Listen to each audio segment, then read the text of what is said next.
am back home, guys, finally!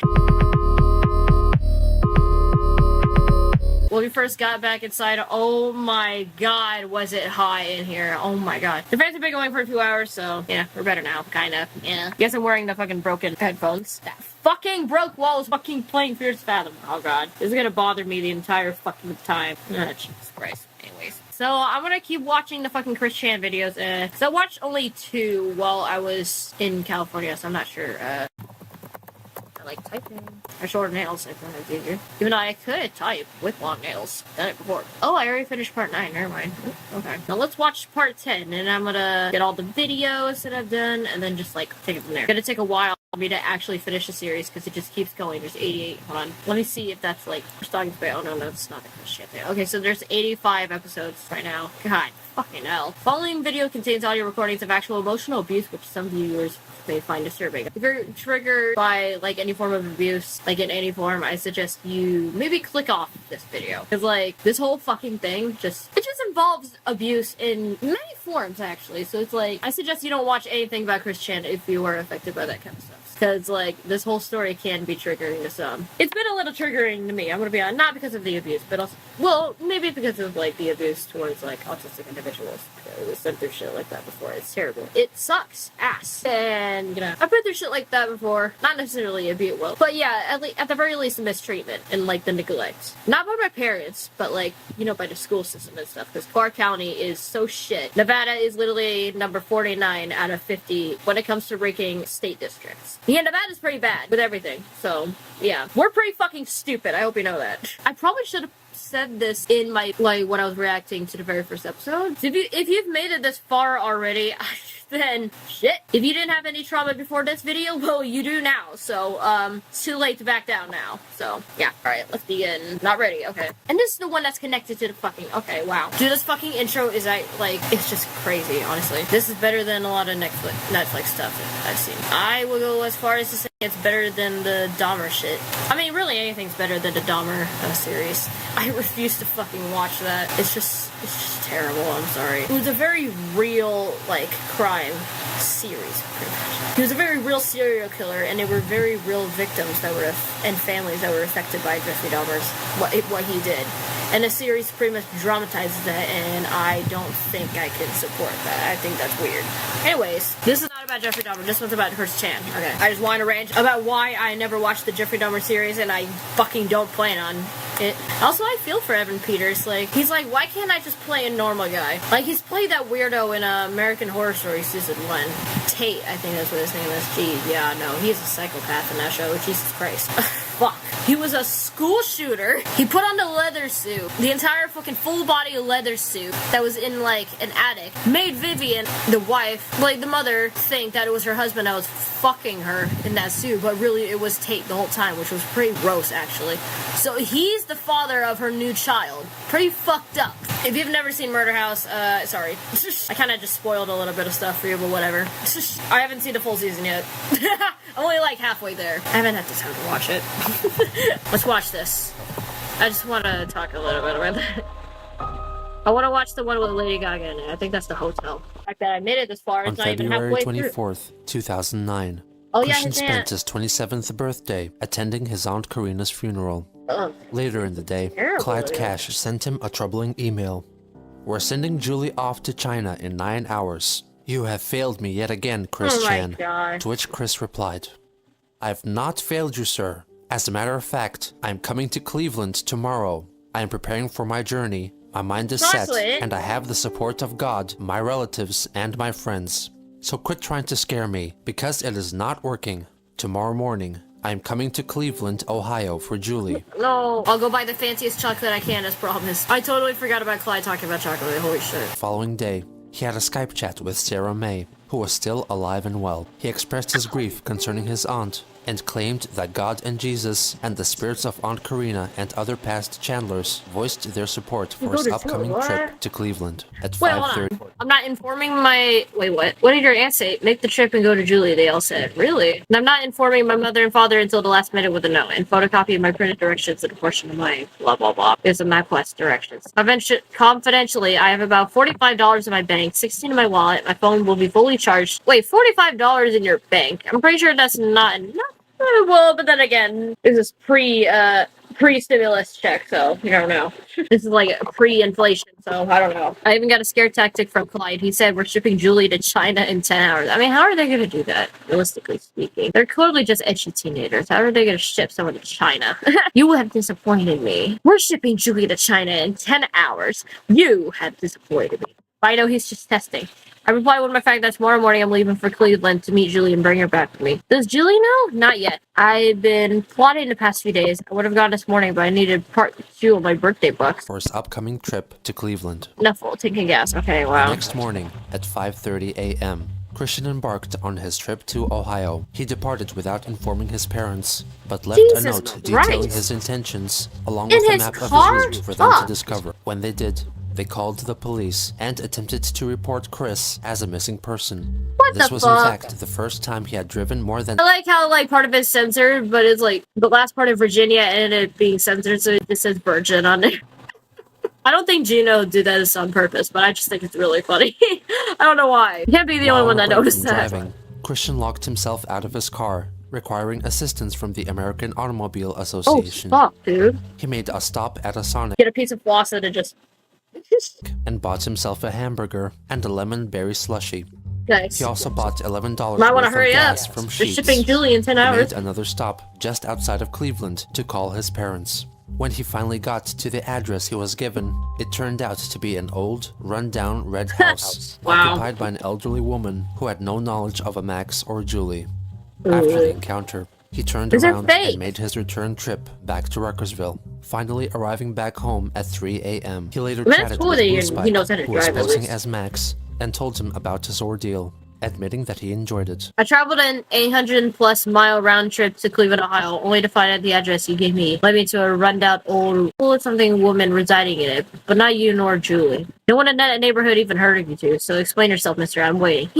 Hello, Chris. I want to say sorry for not coming online sooner. My ISP shut me down. Hello, Max. I see you got on quite the trip, eh? You made it back all right? Yes, I did, and I had a great time on the road. Tell me about it.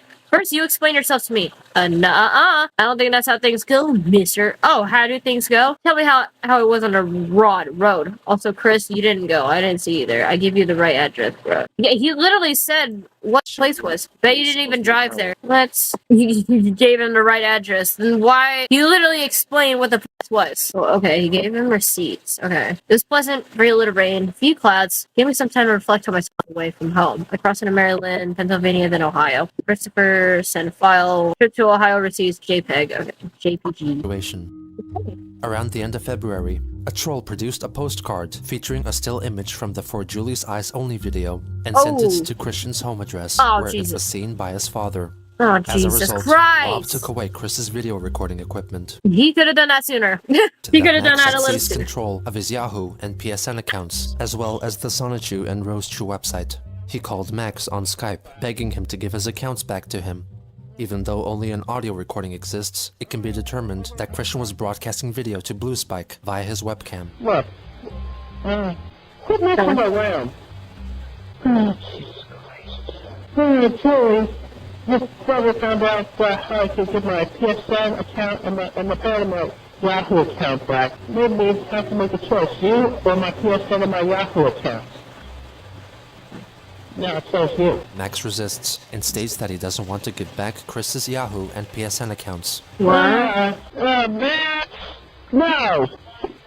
Bad Max. Because you're taking so much I've invested a whole lot of time and effort into. Yeah, you're stealing that from me. Look, you want me to show you my trick? That's good. I was just showing. No, you asked me to do it, and I was just I got telling you that I would do that to get my. You were kidding. So, yeah. But still, I was just letting you know I would do that. Gross. So, all right. Well, I will not show it to you, Bob. Yeah, please no. Yeah, but seriously, please. Had so much bad times in my life. Please, please, give me back everything. How am I going to persuade? After, Julie, I will mail you back a copy of Street Fighter 4 after I get the money. He's gonna use that against you, bro. No. Okay. Look, what He do you doesn't want? want that. What do you truly want from me?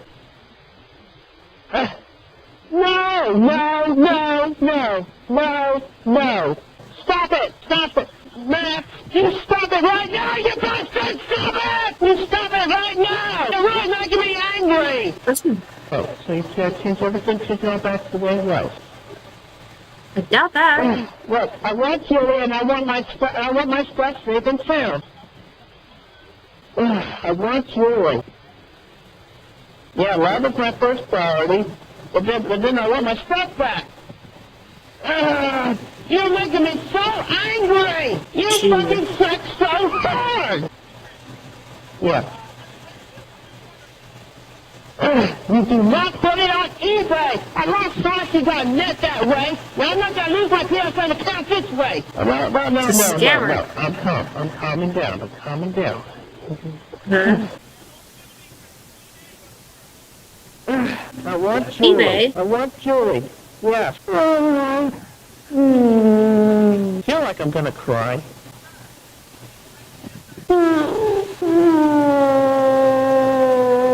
eBay's Chris departs crazy. from the chat and comes back a little while later. Unbeknownst to him, other trolls were quietly listening in on the conversation. Ooh, hell I'll no. give you one last chance to pick. Make your choice in 5 seconds. Julie or the You have to choose everything else. Julie's probably not that You worth. sincerely mean it. You gave him 5 Well, if seconds. you don't yell at me one more time, you're not gonna get either, so start yelling. I wanna see your fangs!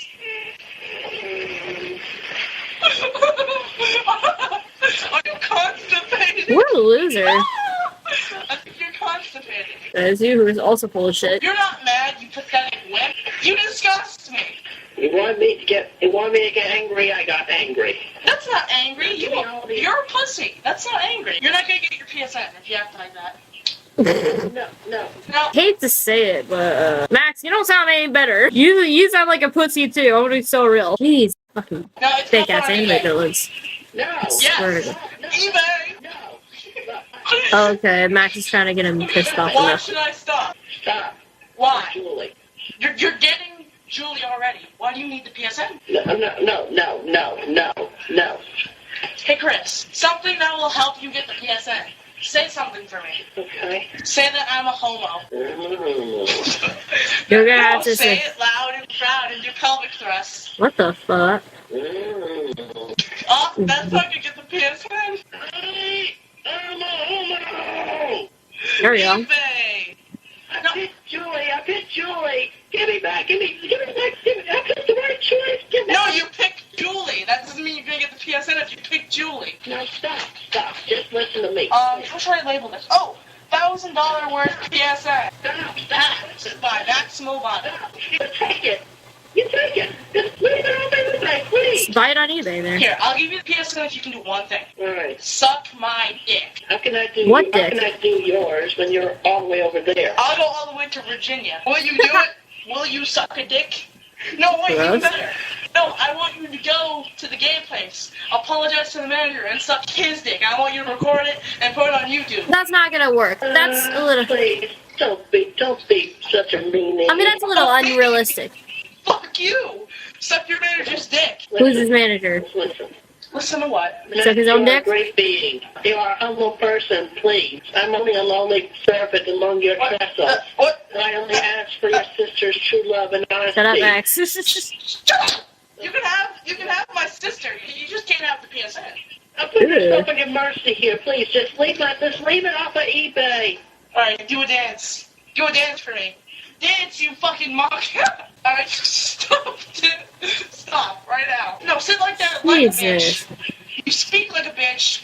You have the boobs of a bitch. Ooh, Max, you sound like a little bitch. I'm sorry. Boost Bike is absolutely the kind of kid who says they watch gore videos for fun on her IG. Like, I would smack a kid. Like, if they were doing this to another person, I would either disown them or smack the shit out of them. I'd like to point out that when Chris went to Sonic, or the burgers have no pickles. Okay. I mean, that's fine. Blue Spike acts like a grade school bully whose alcoholic father beats him when he gets home from school. Yep. That's probably where he learned to abuse, if that's the case. The absence of parental intervention is truly one of the most tragic aspects of Chris' story, including everyone involved. Yeah. Which is only, yeah, I feel like this is only proving more of the parents' neglect in a way. I don't know. Even as a teenager, I had no clue 13-year-olds were so cruel.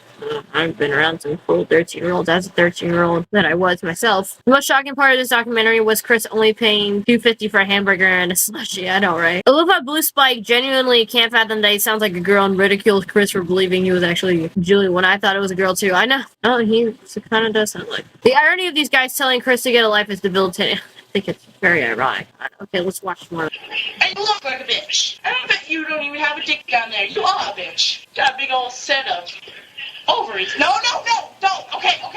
You have a dick. You have a dick. No, Don't wow. fucking show me. You pedo fork. What the fuck is wrong with you trying to show me that? I mean, to be fair, you were accusing him of having a vagina. Nothing was actually exposed. Well, whatever. Don't show me your dick, please. Nothing was don't even really. showing. Yell one thing for me really loudly. Say that Billy Mays is the mayor of Quickville. Nice. Billy Mays. Say it. Billy Mays is the mayor of Quickville. Say it before I sell your fucking PSN. Billy Mays is the new mayor of Quickville. Louder, you fucking pussy. Billy Mays is the new mayor of Quickville. Stop saying it in your fucking dumbass voice, you stupid bitch. I'm not gonna send Julie over there if you use that voice again. Julie's not real. Billy Mays is the new mayor of Quickville. Yeah, and also say that Kristen Chandler will be thrown in jail. Quickville jail. Christian Chandler will be thrown in Quickville jail. This is literally. By a bunch of. Say this one really loud. By a bunch of. No, say. Oh God! I can't even listen to that. What the fuck? That's not going in the fucking.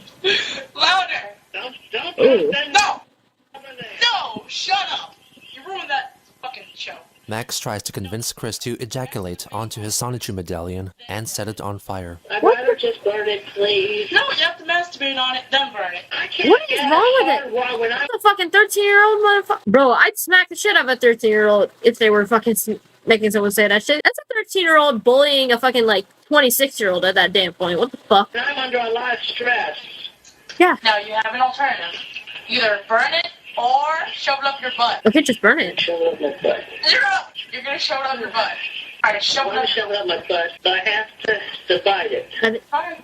Cut it into two. Got there. No, 4 pieces. 4 pieces. 4? I didn't know that autistics have sharp cutters.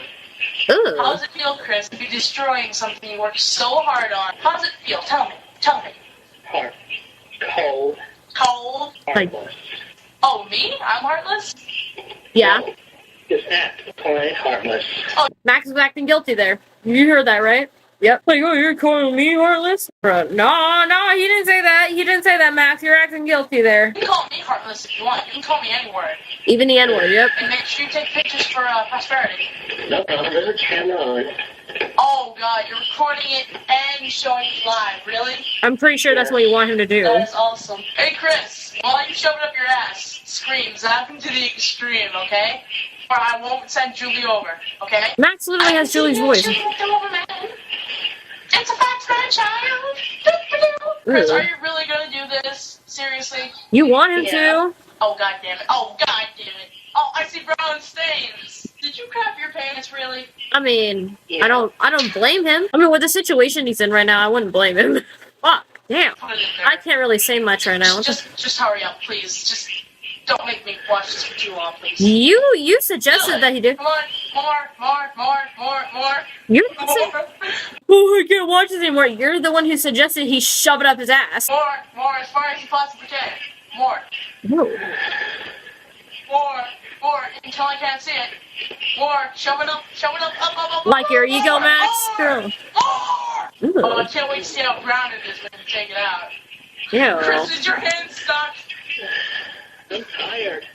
No, keep going. You're not gonna fucking chicken out. How does this make you feel, Chris? Miserable. Yeah. How miserable? Probably miserable. Oh, really? Yeah. Yeah. That's too bad.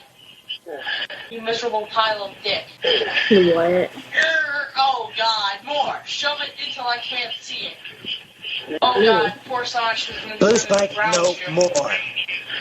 Wow, even Max went too Keep far. going. Oh my god, Boost even... like, stop this shit. You don't want to go in. Then keep trying. Make some Boost room in there. Stop this shit. Yeah, even the trolls are like, whoa, what the fuck, dude? Stop it. Really? Alright, fine, you can stop.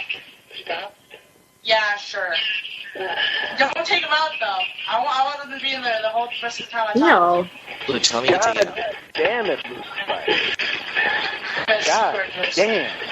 Yeah, you know it's bad when even your own friends are like, bro, stop. Like, you know it's bad when even the other trolls are like, bro, you're going too far. What the fuck are you doing? Like, yeah, he is going too far. What the fuck? Jesus. That's so fucked up. Max is a fucking sociopath. Jesus. Chris, what the fuck? Seriously, man? No, it's I his... want to wash my hands. No, you can't wash your hands. You're a bitch, you know that? Doing this? Whatever. I wonder, what should I make you do next? No, this is enough. No, you're not the one making the choices. He's a full grown... Please, this is enough. I'm tired. No, I don't give a shit.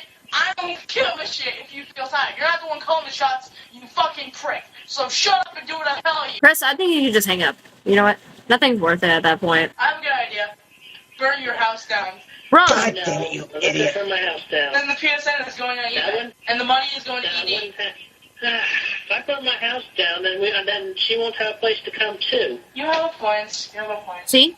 Blue Spike. Chris, there is something. Stop it. There is something. Bro, Alright, Max, Chris, listen I want to you your be in the mumble. friends. Julie's gonna talk to you there. It's important. After about 10 minutes, Yeah, Julie. Chris manages to get a microphone set up to work on Mumble What so he the- could talk to Julie. Chris, I'm happy you're here. Hi. Yeah, do you see? That's the same fucking voice. Do you hear that? That is literally the same fucking voice. Julie does not exist. Look. Hey. Hey, Chris, Julie? there's something I've been trying to tell you for a while. Yes? Well, I'm gonna be there tomorrow, and I think it's safe to say that I can tell you this with my heartfelt love. Alright, yes, go ahead and I'm tell me waiting now. for it. Do you really want to know? Yeah. It's really This Max. whole time, Chris, you've been having sex with a 13-year-old boy, you sick fuck. I saw that coming. What? Yeah, I'm a 13-year-old boy, Chris, and you've been having sex with me this entire time. I'm gonna give all your fucking data to Chris Hansen, you fucking pedo fork. So you better get the fuck out now before I report you to the fucking feds. Get out. Ugh. I mean, that's not really No, his wait, fault. wait. I did not know you were a 13-year-old. Yes, you Exactly. did. They're not gonna believe you. They're gonna fucking put you away. That's funny because there is so much evidence. There's actually a lot of evidence saying, like, yeah, like, what the fuck? So, let me guess, you were Max the whole time, weren't you? And Julie, yes, both of them. Both figments of my imagination. Oh, like your parents? There is no Julie. She Okay. never existed, Chris. She died 5 years ago. I'm gonna point this out, that what Blue Spike just said is contradicting. He said that Julie never existed, but he also said that she died 5 years ago, like when this chat was going on, meaning that she did exist before. That's a little weird. Who have you been talking to? You drove to Ohio for no reason. It was a trick. I was able to fool you. You dumb man. How does this make you feel? Tell me. Well, I feel terrible. How does this make you Now, feel?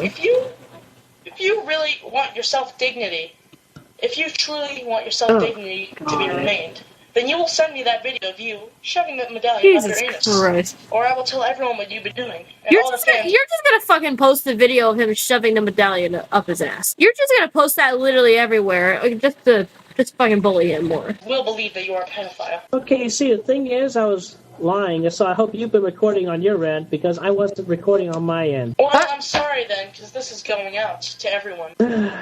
So what's it gonna be, Chris? Are you gonna do it again, or am I gonna have to give everything to everyone? It's kind of hard to do an encore performance at this point. Wait. First of all, Clyde. What up? Yes. What a loser. Found out is I expected a bit more of a shitstorm. He's been having sex with a 13-year-old boy like a sick fuck.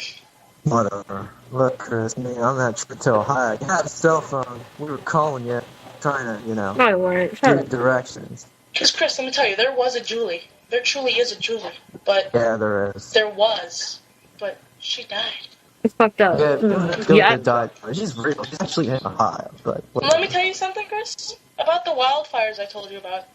I truly was the one who started them. Bullshit. Okay, you're going crazy. Okay, we don't have to do the whole wildfire thing. Yeah, Wow. but I'm going kind of crazy. I mean, you sounded like a 13-year-old boy, and Chris just kind of fell for that. I thought she. How do I sound like a girl to you, motherfucker? You just sound. I know what a woman sounds like. And I talk to you in my normal voice, and I can say I'm Julie. I can talk to you in the exact Well, yeah, you're a fucking prepubescent asshole. Of course you're gonna sound like a girl somehow. exactly same voice, and I can tell you I'm Max, and you fucking believe it. You're dense. You're truly dense, and you don't deserve to live in this fucking world. Oh, Now it tell says me, you, what do you want? Do Spike. you want your PS back? Yes. At this Or point, it's too bad because it's gonna be sold. Oh, come on, please. Hey, I'm Chris, sorry. there are more things. No, okay, I'm in this whole goddamn operation. Look, Chris, there are more things to like than your PS3 and whatever. Your whole internet life has been a lie. There are no Sonic 2 fans. I don't know, Nothing to shit about you. The best thing you can do is go outside for the love of God, okay? Clyde has a point. You say you learn from your mistakes, but you never seem to. Ever. Clyde has a few points there, I'm gonna be so real. He clearly has not learned. I'm not saying it's all his fault, because, like, Jesus Christ, trolls are going way too far. But, yeah, he seems to not learn from these experiences. Kind of unfortunate. Oh, Julie. Julie! Look, Chris, you can appeal to your what's left of the fans at least. I think he's crying. Why don't we just let the baby cry? I'm not crying. Yes, you are. You pathetic fuck. I am Okay, not. Blue Spike, you're a little too mean. That's Yeah. If I may inform you, Chris, I know you may have been told this before, but how does it feel to know that this is your entire fan base? It really does have to suck, to know that your entire fan base are actually just your fucking bullies. They're your only friends that you can talk to, and it's pretty sad. Like, Jesus Christ, I would not want to be in this position. Holy shit. And I've been kind of in this position where the friends I've had are like fake assholes. I've been there many times, and who knows if I'll still be there again, That's why I'm really trying to be careful now. It sucks. Every girl, so far, every girl has been a troll. We try to tell you this, and then we just get sick of it and do how many this. people have told you this, that Blue Spike is a boy. I can't believe how many times. And you I still believe you because I've heard your honest and true voice. Goodbye. Okay. I think we hurt him pretty bad. Yeah. Well, we kind of completely blew Chris's mind right there. Can I stop recording? Yes. Jesus On March 4th, recuperating from the events of the previous day, Christian made a video attempting to dispel any rumors that trolls might be spreading concerning what he had told to Blue Spike. I have been under so much stress lately, and I've been suffering from a bug, Just don't join the call so you Do won't not have to believe hear them. anything that the trolls say or talk about. That's it's a given right there. And you notice I'm not wearing my medallion. I've decided I'm setting a new fashion trend. I'm wearing my high school ring in place of my medallion. It has the memories that have gone from medallion to medallion, believe me. So my high school ring is forever from this point. And also... And it really sucks, because we know what really happened to the medallion. Oh, God. Ugh, come on, throw up. I, Christian Weston Chandler, am still the mayor of Quickville. Although rumors have been flying around, I noticed, about some guy named Billy Mays. I don't even know who that guy is. The creator of the handy switch. Anyway, I'm still Billy the mayor Mays of here with the Quickville. handy switch. Until I say in the comics or in the video otherwise. I mean, those are your Followed initials, up to with be another fair. short video, singling out Blue Spike. I wish to announce the Ooh, culprit yeah. who has gotten into my Yahoo account and took down the Sunshine Rose Juice site. His name is Max Silvania, as he last told me. And he has, Who knows if that's really his name, honestly? Like, they've lied so much and just, like, deceived you so much. Like, I don't think we're ever gonna know what their real names are anymore. maybe do certain things, like, in order to get my Yahoo back, but he has failed to give me back my Yahoo after doing such things. He asked me to cut up my medallion and shove it up my ass. He asked me to show him off my dick, which I have not. Even with him having a dick, he does not know how it works. I mean, you can't shove things up your dick, but I imagine it hurts really fucking bad. Tell him to give me back my Yahoo, and also, somebody, please, give him a cold virus for me. I hope he's doing very brisk. Well, I got cold. I hope he's doing I hope that Max is doing very miserably now. I hope the trolls are. Hope they realize that that's what they did as children, and that really, really fucked up. That's one thing I'm doing. Yeah. Yeah, drink orange juice. Yucko, man. Yeah, I know. I'm drinking plenty of orange juice, and I'm eating plenty of chicken noodle soup. Okay. Anyway, yes. Be quiet. Shut up. Spike. Yeah, put that 13-year-old brat back in the retarded room. Yeah. That's where he belongs. Wow, nobody likes him anymore. Wow, not even. Can somebody mute him, please? Yeah, mute him. Shut up. Alright, hope you have fun. Thank you. So what's up, Chris? Mr. 13-year-old brat over there stole my Yahoo account. He told me, Oh, wow. Really? Terrible. he told me to give him the password to that to prove my love for Julie, only to find out that he's been Julie this whole time. Whoa! Oh, that shoulder.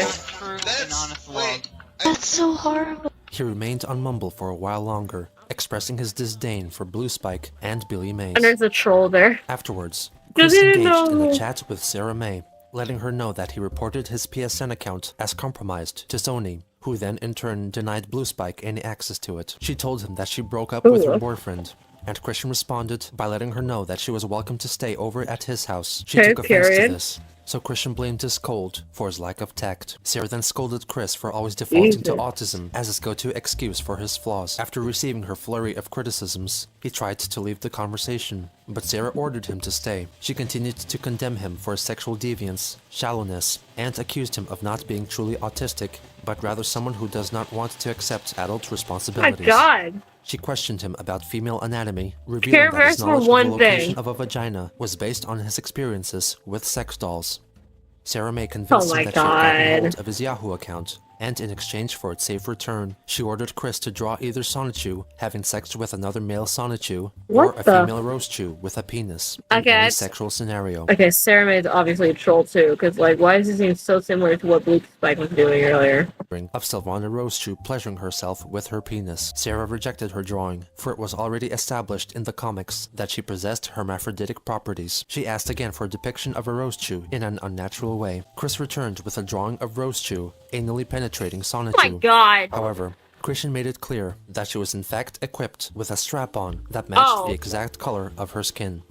Sarah asked him to modify it in Microsoft Paint so that the strap-on would look more like her actual penis. In response, Sarah May said that she was met with resistance from Clyde and was unable to grant Chris access to his Yahoo account. She suggested that he report the theft to Yahoo as they were about to part. Sarah May confessed that she was still with her boyfriend and revealed the true nature of their relationship.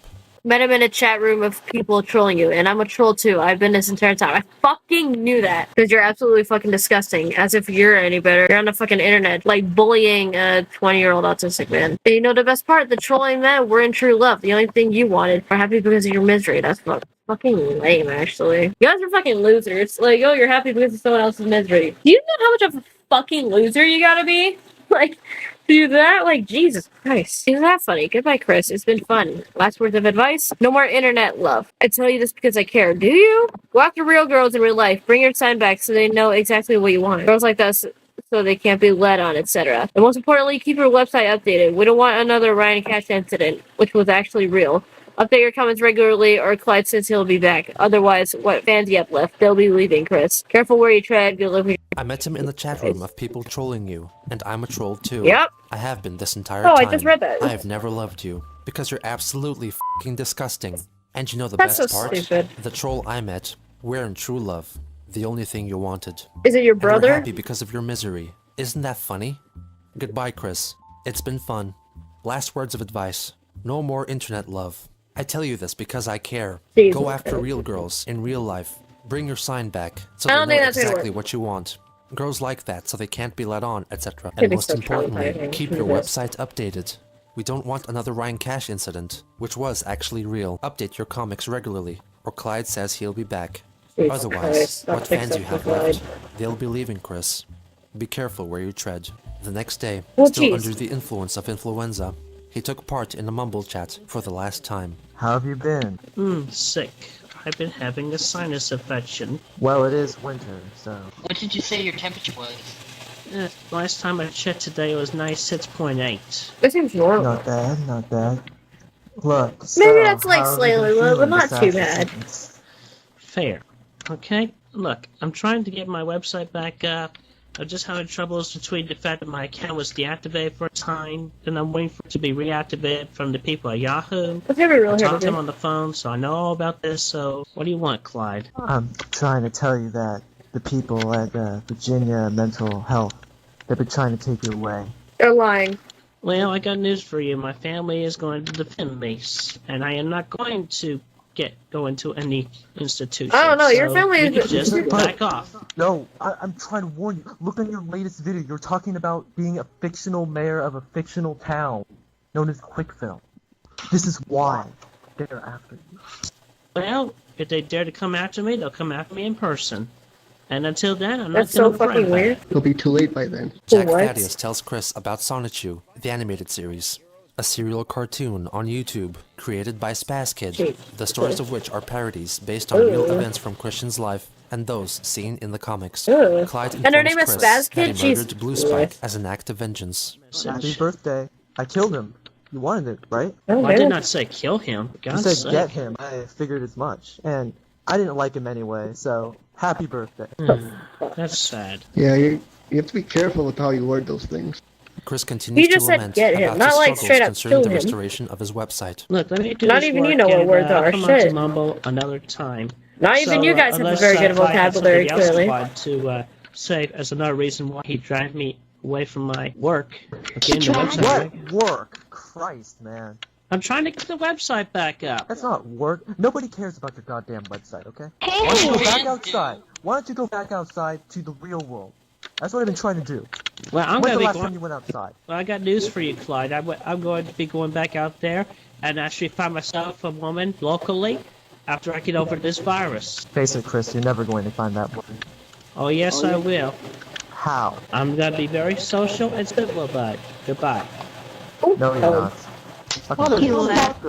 After this encounter, Christian decided to keep away from communicating with anyone over the internet. Yeah, I feel like that's best On for March you. 9th, inspired by a scene in a recently aired Family Guy episode, Oh, God. Christian filmed a video in which he condemns homosexuality with reference to the Bible. I would like to fuck's state an sake. obvious fact that has been revealed in the latest episode of Family Guy, and backs me up on the fact that homosexuality and gayness That's just not plain even the wrong. Bible, come on. And Stewie has put the Bible verse that has just basically just says in a nutshell. Leviticus chapter 18, verse 22. Yeah, source, trust me. Do not lie with a man as one lies with a woman. See, that was actually, I'm pretty sure, a mistranslation as far as I'm concerned. As far as I'm concerned, it actually said, man shall not lie with boy, which means you should not be a pedophile. We're gonna ignore what Blue Spike was saying, because that's not the point, I'm just saying. That's what it originally said, but it got mistranslated, so now it seems like it says man shall not lay with man, which I'm pretty sure. I don't think that's what it would say. I don't know, it's weird. It's detestable. Ow. Right. And plus, you're getting a source from Family Guy, so, that's obviously not going to be a very reliable source anyway, so, this is kind of dumb. From 25 and so on. Even the land was defiled among such things. So I punished it for its sin, and the land vomited out its inhabitant. But That you sounds must so keep fake. my decrees and my laws. The native-born and the aliens living among you must not do any of these detestable things. That sounds so fucking fake. Jesus Christ. That doesn't even sound like shit that's been said in the Bible. I've never actually read the full Bible, but I highly doubt that that's what that shit said. God damn it. Especially sleeping with a man as you would a woman, you homos. You homos? We all This was chapter 18 of Leviticus in the Holy Bible. 2. Holly Bibble, is what also Peter Griffin himself said. He called it the Holly Bibble, I'm pretty sure. Sorry, homos, but I stand behind the truths of the Holy God and Lord. And I don't, then, if that's the case. Thank you, and have a pleasant day. And also, just to add another note, I have also stopped in trying to find true love and romance over the internet. I've taken a first step into encouraging myself to actually talking to the women around here. And I quote the book that I have learned about from the John Tess Radio Show, as well as my pastoral So you counselor. should try to use your own words. How to Talk to Girls by Alec Grevin, a 9-year-old. Oh, God. I don't even know what that book is, but that just sounds bad. I'm sorry. What? No, come on. No, you shouldn't even, quote other people when you're trying to flirt with people. I'm sorry. I think you should just try to, come on. Like, maybe come up with your own stuff. You can take some inspiration, but don't like completely like take from them. And here is me, who's a complete aromantic and has a hard time finding love myself. So like, even I know how to get people. Announced his commitment to meet a prospective girlfriend in real life, Emily, a student from West Virginia University, who was the troll that had placed the Encyclopedia Dramatica sign on his property 5 months prior, and also had taken part in a mumble chat. Decided to initiate a relationship with him by calling him and arranging a first date. On March 12th, she and her friend Stephanie were mentioned in a brief video from Chris. Miss Emily or her friend Stephanie, who reside at the same phone number. So it's like a home has phone? called you before on my cell phone or my house phone. Please call me back as soon as possible. Thank you. 3 days later, Robert Simmons V came to visit Christian at his weekly church service and joined the congregation together with Christian and Bob. The entire interaction was covertly recorded. Simmons' decision to speak in his regular tone of voice went unnoticed by Chris. Hi, Robert. Robert Simmons V? Yes, sir. Oh my God. Nice to meet you. Yes, sir. Yes, sir. I want to apologize. My Sonichu in 1986 was hacked by cats. So I want to apologize for that, but in case of any sort of weird emails or YouTube stuff. Yeah, I understand. Nice to meet you, Bob. Is it okay if I come to church with you? I'm actually like here sort of like, semi... Man, these trolls fucking just keep... You're welcome. Even in the real world... Robert Simmons V, one of my Sonichu fans. How's it going, Mr. Chandler? That's good. So, I'll let you two chat for a bit. I gotta go. Alright, so... Like, I've heard there's a lot of, like, things that's been going on, though. Yeah, he's got enemies all over the world. Yeah. So there's... That always happens. I don't know, there's just a lot of jerks online. 81. Mm-hmm. I've seen a lot of things in my life. And I'm done about it. But, whenever you're successful, from my experience, there are people that don't like that. They're out to get you. People just can't, appreciate some success and just, be happy for them. They have to feel jealousy for it, so I don't know. Yeah. Yeah. Yep. He's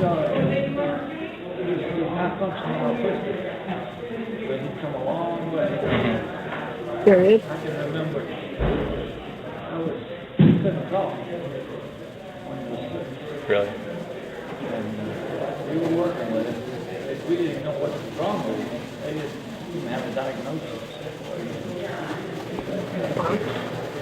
I had Commodore 64. If you've ever heard of it. Yeah. My dad has one of those. Oh, wow. I taught him how to do that. He would load the disc. And that Commodore 64. Playing with it before he... Is he doing his Donald Duck impression in the Robert background? and Chris talk about their respective love quests and discuss the verse from Leviticus, which was featured in the recent Family Guy episode concerning homosexuality. Oh, jeez. Afterwards, Chris offers his autograph to Robert. There you are. You hold on to that, because that could be valuable one day. Sure. He stays for the entirety of the service. After it finishes, Simmons makes contact with another troll who is waiting for him in his car nearby. So what was he saying to you? Oh, nothing. We're just talking shit. He told me I had to, like, he knew I was in Australia or some bullshit.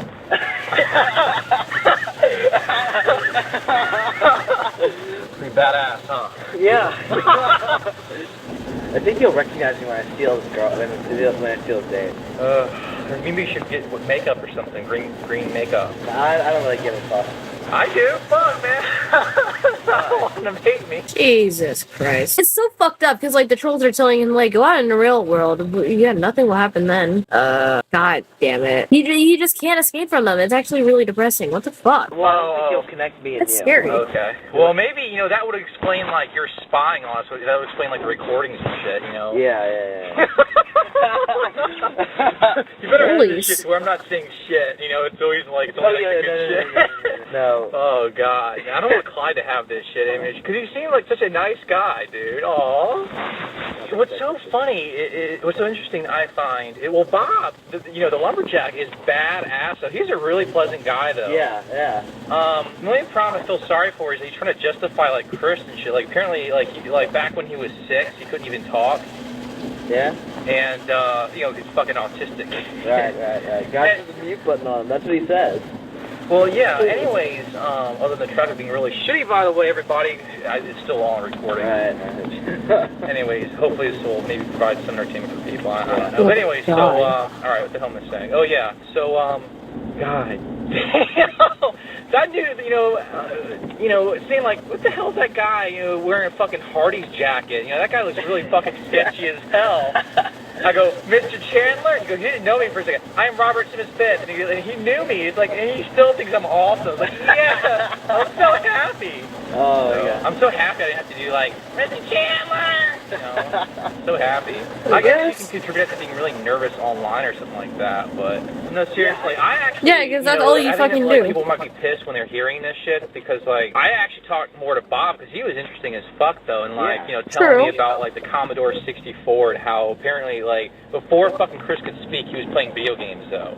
Yeah. And how, according to him, 124 levels trying to get to Koopa, and he talked about Yoshi's Island. Like, dude, you're talking about fucking 4 different games, dumbass, but whatever, he's old. Yeah. I do the same thing with my grandma. Like, whatever, Grandma, yeah, Japan's awesome, right?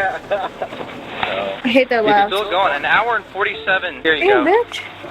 I'm when it comes to electronics. Yeah, when it comes to everything, yeah, it seems. After he let go of his dependence on conversing online with possible trolls, Christian's life seemed to have taken a turn for the better, but while his relationship with Emily looked promising, he was blissfully unaware of her true motives and the mysterious scheme to steal her away from him.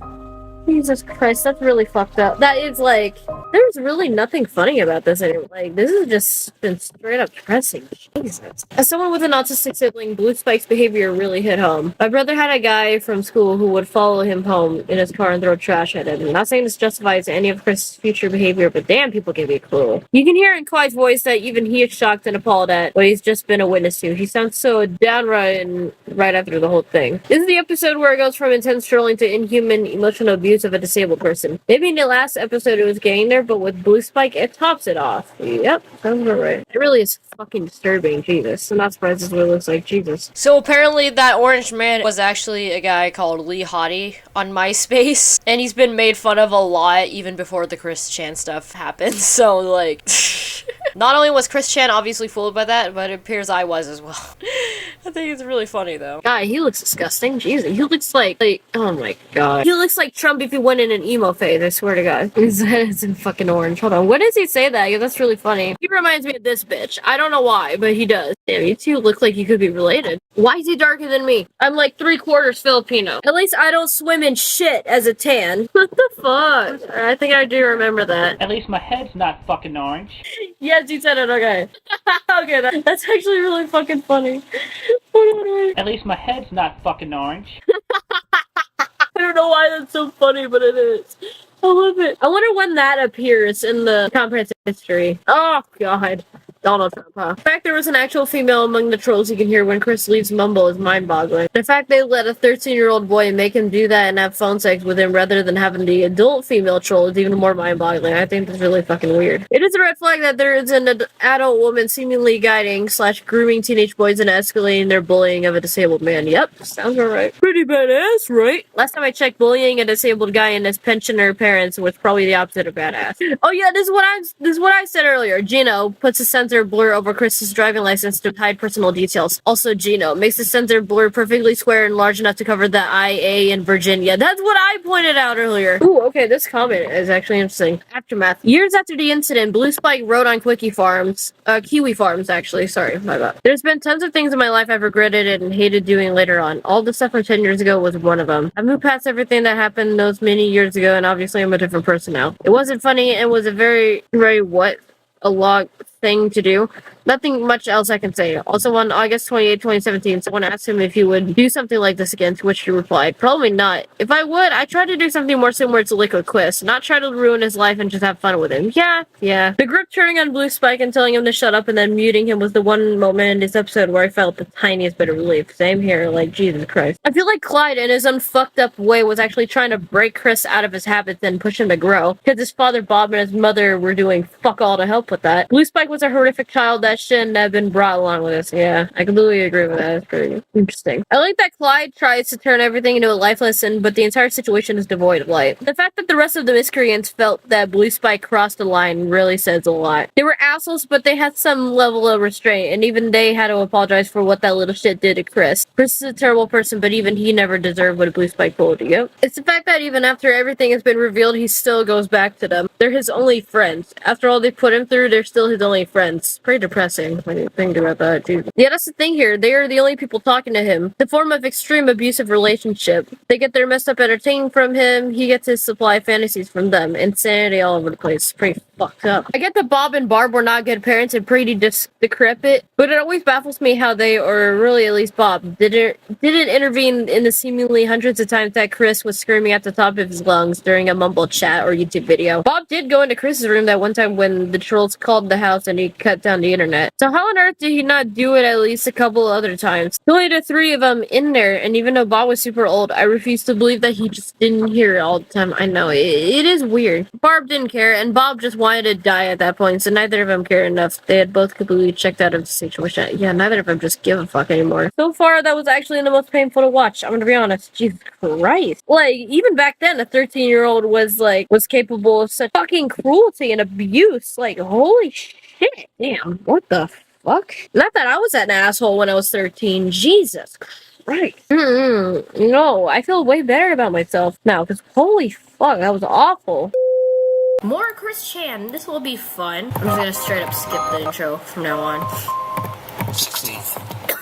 March 16th, 2009 was scheduled to be Christian and Emily's first date, but he left the meeting place before she arrived. He subsequently made a video apologizing for his conduct. I apologize deeply for missing our meeting earlier today. Okay, let's try to ignore that the audio from my computer in this video is fucking demonic, okay? I apologize for that. I don't even know what to do about that. But, yeah, my mom was in disbelief. But yeah, also my father was in full belief, and still all the conflicting opinions and whatnot just made me feel unsure. But I promise, Emily, I promise, I will. That's I have no idea. He was like, you were fine when he was dirty, and then he gets to bath and you're sneezing. Probably, I'm not sure. Right? Because he started sneezing yesterday. Huh. Yeah, maybe. Emily and Stephanie, trolls, obviously. Reschedule a meeting, I will definitely make it. I did drop by the mall in front of the Chick-fil-A there. I called up for you, but no response. So I just didn't know what to make of that at that point as well. Anyway, I'll be back, and hopefully we will get a chance to meet in person on the next chance we get.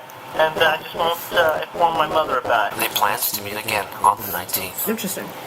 Right after, he filmed another video in which he apologizes for his behavior at the game place, which resulted in his ban from the establishment 9 months prior. I wish to apologize to Michael Snyder for that mistake I made over 9 months ago that got me kicked out of the game place.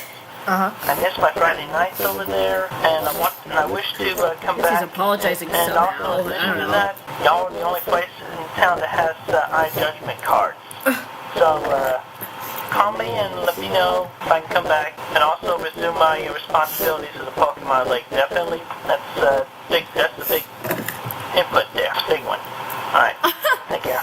It was around this time that Ivy, who had been up to now only watching Christian's videos, decided to surprise her friend Rachel by convincing Chris to give her a shout-out in one of his videos. Nice. At a later date, They're probably Ivy trolls recounted too. that when she first called the Chandler residence, Bob picked up the phone, but then swiftly relinquished the receiver to Barbara because she is in charge of messages for Chris. Oh God. What followed was an intensive 30-minute long question and answer session, which Chris's mother used to confirm the genuineness of Ivy's identity.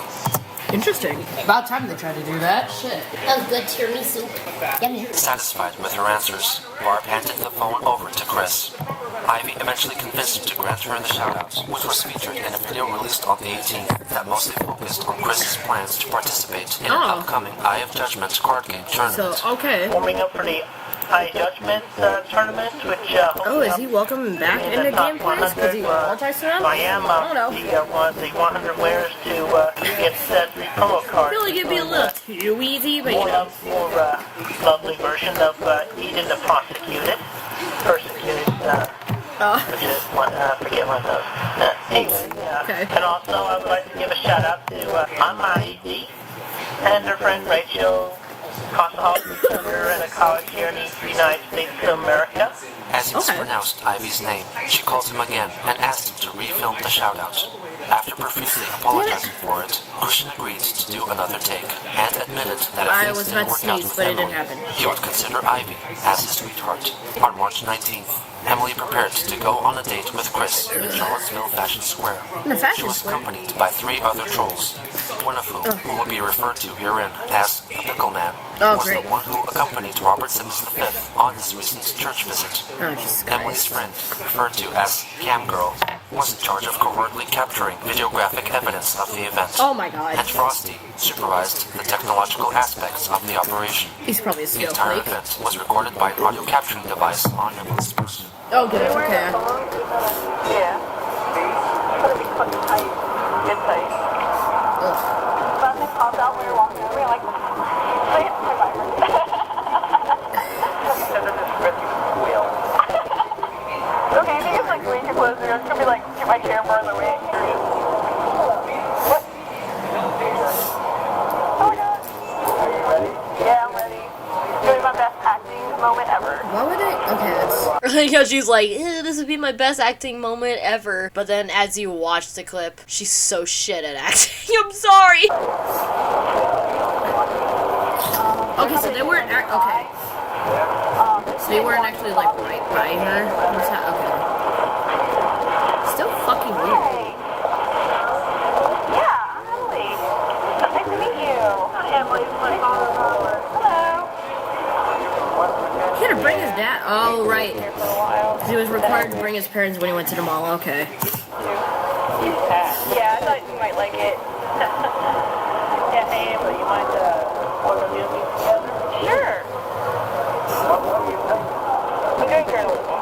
Journalism? Yeah. I want to be a writer. Yeah. I took a lot of...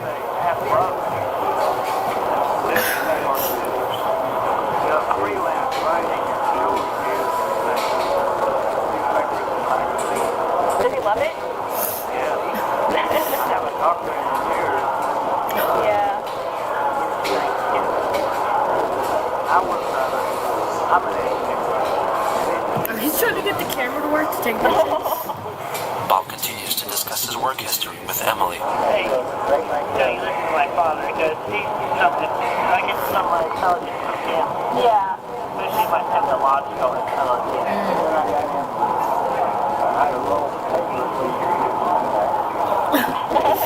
Okay, then.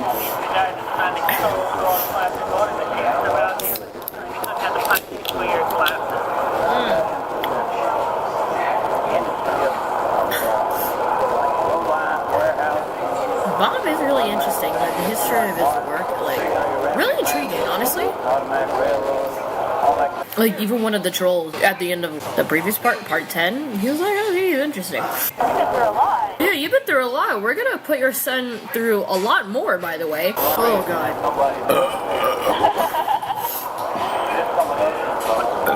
Thank you.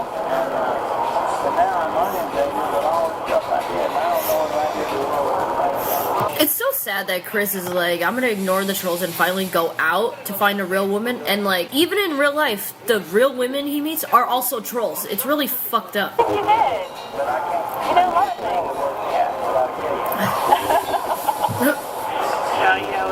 I'm proud of him anyway for his compliment.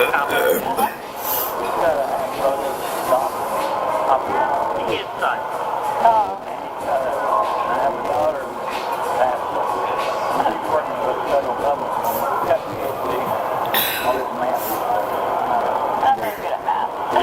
Real. I'm good at math. I'm good at math when it comes to managing money. Real.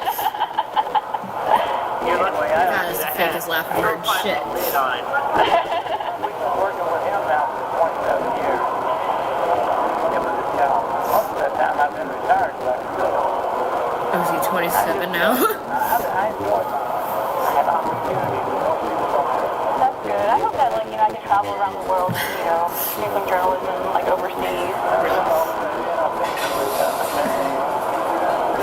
So Bob has the experience for sure.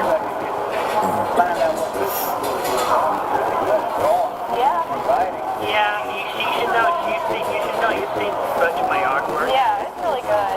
A lot of my friends like it as well. I mean, Bob elaborates on his interest in gardening and music, and Christian reveals that oh yeah, that's the video. artist is Britney Spears.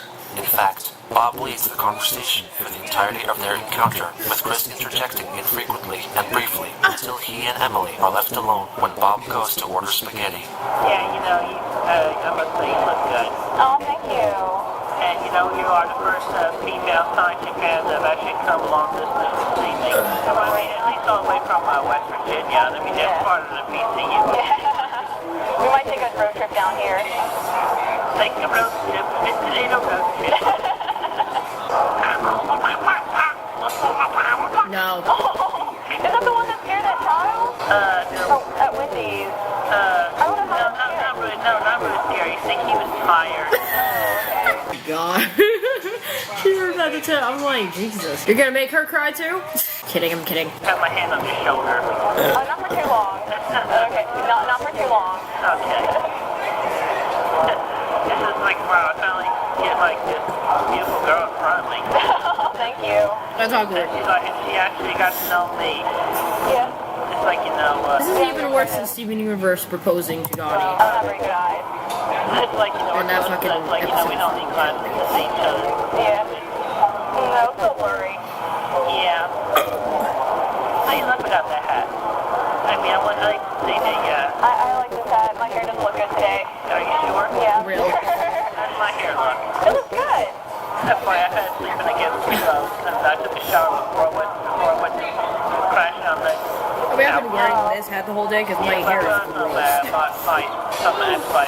Left. You like that smell? Oh, which one is it? Oh no, Axe body spray. It's called Proximity. Oh, I really like the new chocolate one. Oh, the dark temptation. Yeah. I was right knowing I can anyway. Oh. He is the expert in Axe body. He's the Axe-spert. He's let's say, connoisseur of Axe body spray. Let's do so. You are cute. Oh, thank you. As the three are having lunch, they talk mostly about Chris's significant life events, intermingled with those of Bob. After they finish eating, they take a stroll through the mall. We've been through a lot of fun. I keep telling him now that he's young and I'm old, and I said, why don't you take me to the mall? Oh. He won't do it. For him. Yeah. 27 years of my life. Why did you spend 27 years of your life with me? Because I don't live that long, I know. I spent time with you, Dad. Like I spent time with you, Al, and you spent time on me, Emily. Before, when you took us along the lane to our talking. Well, I'll see you later. You have a good day. Okay, you can show me around the mall. Okay. Wow. What? I'm sorry. I'm just kind of fascinated, like, he just left it, like, a character from BDSM or somebody else came all the way from Japan, just left out television. No, I'm definitely all-American. Okay, so it's just high 37. Hope you don't mind me sticking around your left side. It's so weird. He only thinks about fiction. Like even meeting a real woman, he's like, oh, you remind me of Sailor Moon or something like that. It's like, damn, you're fucking up. I mean, I guess I should keep my hands to myself and behave, right? Yeah, you should probably do that. Oh, now you think of that? Well, Megan, your only genuine friend, telling you to stop. You didn't fucking listen to her. So now you actually think of doing that. Trying to be friendly. Well, I gotta get going soon. It's gonna be a long drive. Long drive.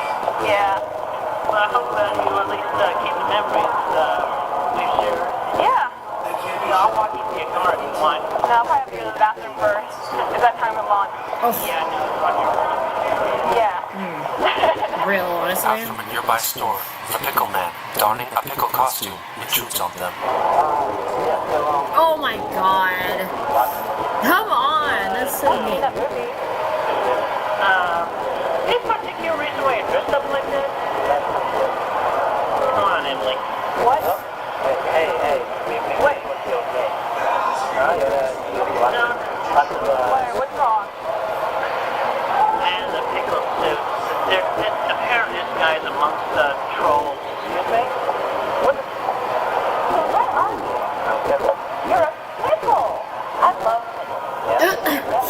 And Chris don't.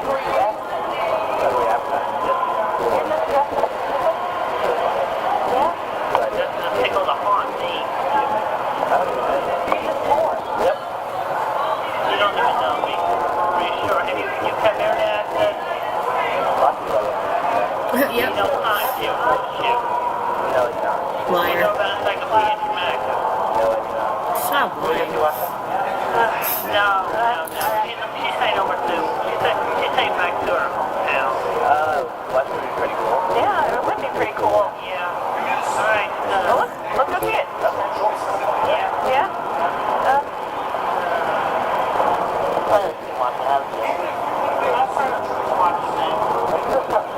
What's wrong with them?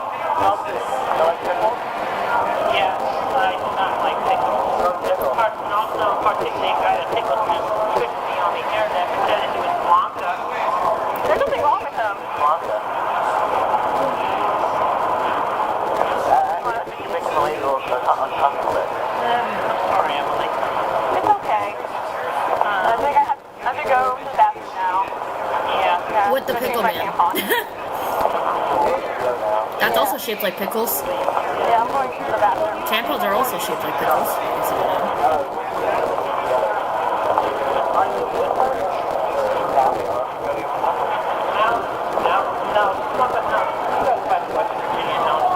She's lying. What's not that long with you? You'll be okay. I gotta go to the bathroom. Same long time. Emily spends 4 minutes in the bathroom while the pickle man and Chris have a conversation outside. Okay. Yeah. My car's that way. You don't need walking in my car. Alright. So fucked up. Okay, I might call you on Skype later. Okay. Take care. You too. Okay. No, thank you. No, thank you. Okay. The very first time we're meeting. Take care. Alright, you too. Oh, that's awkward.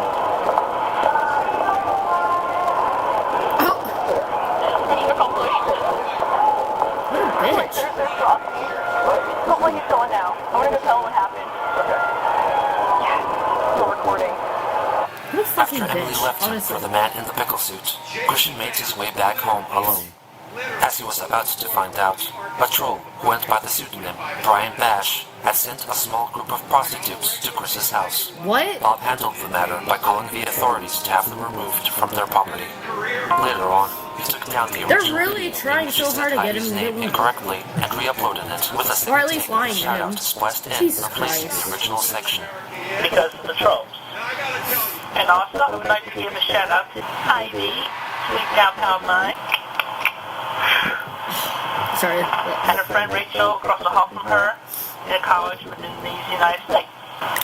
So if my tournament's in, I Furthermore, he inserted a special message concerning the man in the pickle suit.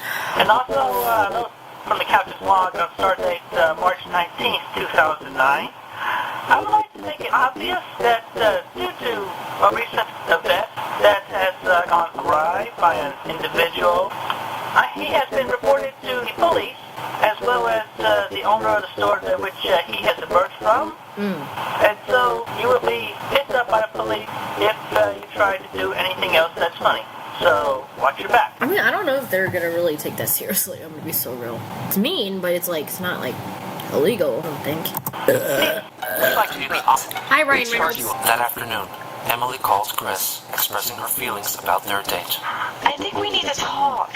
It's not me, Chris, it's you. And, I was just thinking about yesterday. I really didn't appreciate you, constantly touching me, okay? You, just met me, and you were touching me constantly.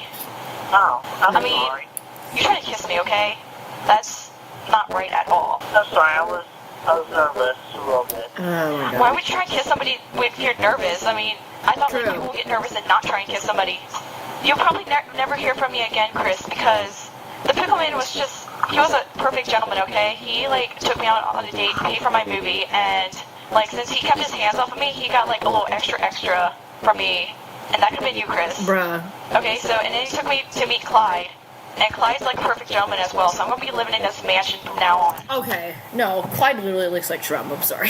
What woman would actually fall? You know what? Never mind. God, she's a yapper. Anyway, did you get back to West Virginia okay? Yeah, well, I didn't exactly go back to West Virginia. I'm gonna be living with Clyde now with Julie and Blanca and Sarah and everyone else, Chris. Ooh. You don't understand, like, all the women that you've mistreated in the past, they're living with Clyde because he is rehabilitating them. No. Come on, you know damn well Julie's not real. That doesn't make me mad. I'm sorry if I mistreated you, and it felt like I did wrong. Because I don't know what you have, like, against, like, these men in the pickle suits or whatever, because he was just a guy in a pickle suit. I don't understand, like, what was so, like, threatening about him. You, like, didn't know this guy, and you're already passing judgment on him, and you're already... It's almost like he's gotten trolled by, like, man in a pickle suit before. It's almost like he literally has somewhat trauma with that. I don't know, man. You passed judgment on Clyde, okay? Clyde's, like, the nicest guy ever, I'm sorry. Okay? Like, he's gonna be, like, taking care of me for the rest of my life. Because he is loaded with cash. Loser. Hence why his last name is Cash. I see. Alright, well, if that's what you want, I can't force you on anything else, so... But you should be careful, Chris, on, like, all the women that you encounter. You better make sure that you treat them properly. Do not touch them on the first date. Don't try to fucking kiss them. And, you know, you'll have no problems. But if you do, you know, the Pickleman will come and take them away and take them to Clyde. And he's going to take care of them for the rest of their lives as well. I see. Alright. What the fuck? Okay. Alright, well, you take care of yourself. And why don't you take care of yourself too, Chris, okay? Yeah. What the fuck? These people are so cringe. Clyde's Cash called Chris, taking the blame for the misadventure concerning the prostitutes. Hello? Hey, Chris, me. Clyde. Okay, finally, Clyde's talking normally and not like a stupid anime villain. Yeah, first problem, I sent over some fine ladies up to your house. How did that work out for you? So you were the one that sent them over, huh? Well, for your information, my family was very uncomfortable with them being sent over, and they reported them to the police, and they got turned in, and yeah, we do not appreciate that. Chris, you claim to be a virgin with rage all the time. I'm trying to help you, man. Yeah, well, sending over prostitutes is not exactly a way of helping somebody find true love. True. Sex is not true love, Chris. The hell not love, yeah, are you still there, Clyde? Yeah? Yeah, keep your nose out of our business, Clyde. Look, I worry for your family and everybody, okay? Try to look out for the best of you, Chris. There are much more evil men in this world. I don't know who you think you are. Chris, your voice I'm changed. telling you to bother, to just keep bothering us, okay? Chris, your voice changed. Your butt's gonna be in trouble. Your butt's gonna be in trouble. Well, clearly the miscreants are not that smart. Back off. Don't call us anymore. Goodbye. Use the bogey flute, quick! Okay? You're so Due to lame. Emily's departure from his life, Christian felt it appropriate to pursue a relationship with Ivy, which, from what is known, mostly developed through conversations over the phone. She also shared with him drawings of the Sonichu protagonists and her Sonichu characters. But Chris could never bring himself to compliment her, and always criticized her technique. She rapidly Might be a little envious because they all fucking draw better than he does. I'm sorry. progressed the relationship by saying that only after a couple of days she could already feel a strong connection between them. On March 20th, Christian recorded a video professing his love for her. Hi, Ivy. I love you. I can't stop thinking about you. Is Ivy a troll too? I'm guessing. I don't know. For qualifications, I could say, good morning, wish you a happy day. Or as you go off to sleep, I could say, good night, I'll be in your dreams. I love you. I hope not. I hope it's not like a Freddy Krueger form. Shit. Ivy, Sorry, I don't know. love you, Ivy. Ivy, Ivy. At least you're not the poisonous kind. Cheesy. Seriously, no, I love you, Ivy. I believe you all around. Keep a happy thought.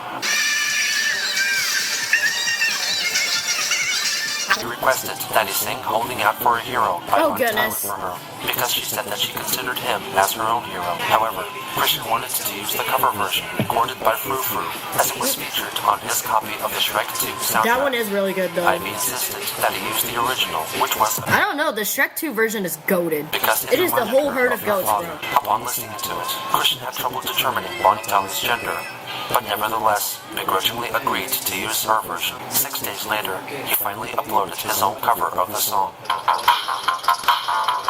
Oh god, no!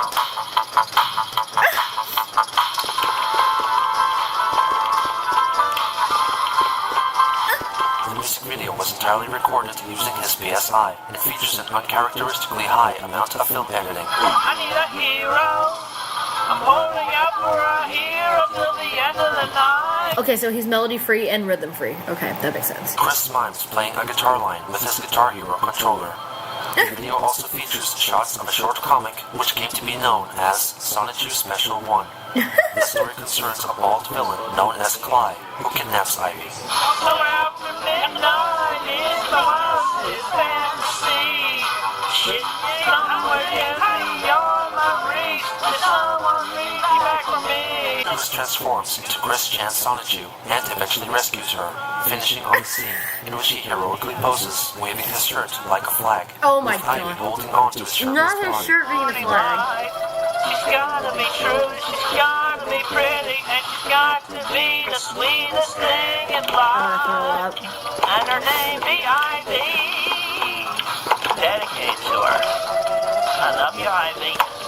And you still hear the sound effects from his Guitar Hero controller. Later that day, Christian made a video issuing an important announcement concerning Megan Schroeder. Oh I goodness. have recently Oh no. received a request from my old gal pal, Megan. It's probably a restraining order, I'm guessing. Some of you probably know her Navy page. So many mistakes were made in the past. And she was the first in my gal past to pop necklace for her on me every day. But I ask now that everybody who sees her in person and recognize her, leave her alone and keep your opinions to yourselves. Okay. If you can't say something nice, say nothing. Plus also, think about this. You gotta stay on my good side if you want me to continue making the comic pages and getting the Sanchi site back up. Huh. Which is why I made it a major priority in my 2 previous videos I uploaded onto YouTube. Leave me and my new girlfriend Ivy. Leave us alone. Okay, at least he's being respectful and saying, like, leave Megan alone. She's already had enough from me.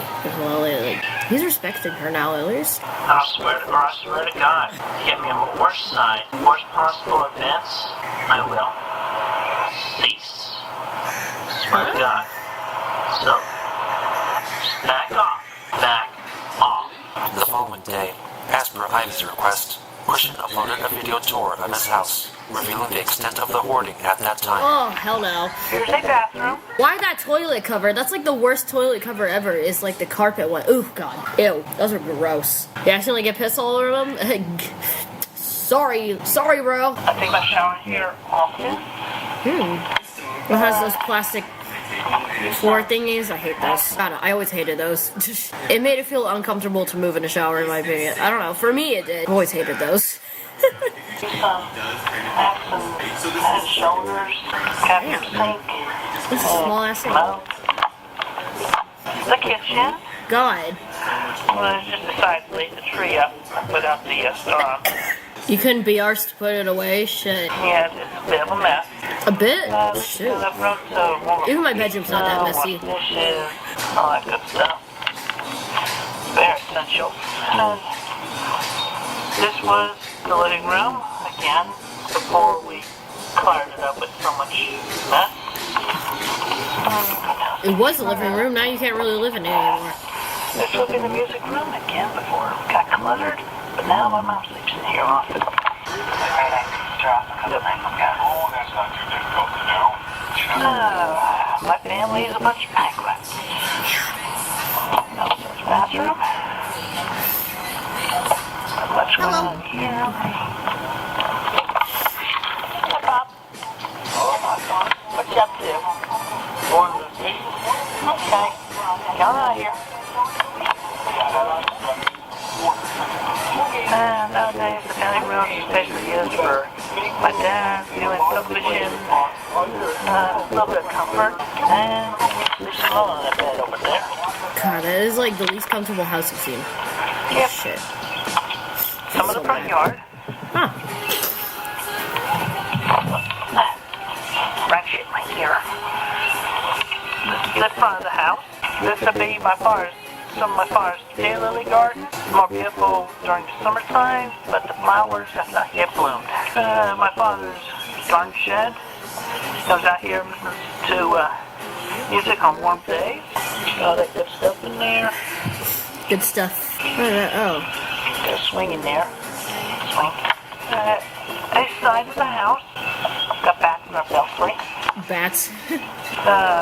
That would be the workshop. Again, or at least used to be a workshop before the inside got cluttered with more junk. This is Patty's pet. My dog. It's still there? God rest her soul. God bless her soul. Yeah. What is this? Yeah. Okay, I felt like They're right there next to the fell over. gazebo. There's a doghouse. Damn. That'll be the back door, but that door is cluttered with stuff, so we can't go in that way. Jesus Christ.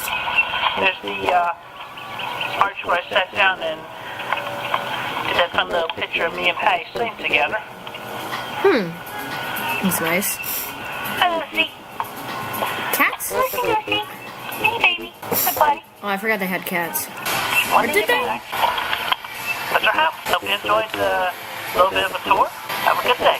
And unless you're invited, Private property, of course. unless you're invited, no trespassing. Yep, facts. You tell him, Chris. Yeah, that's right. On the day that he posted his house tour on YouTube, he uploaded another video in which he expressed his anger at recent leaks concerning the private goings-on of his relationship with Ivy.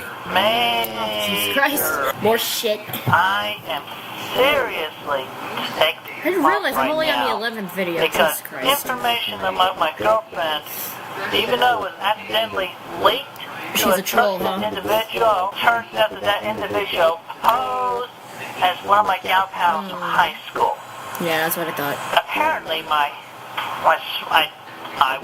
swear to God, anything to intrude in my life to make me feel, in my life and within my family, I swear to God, comic will cease.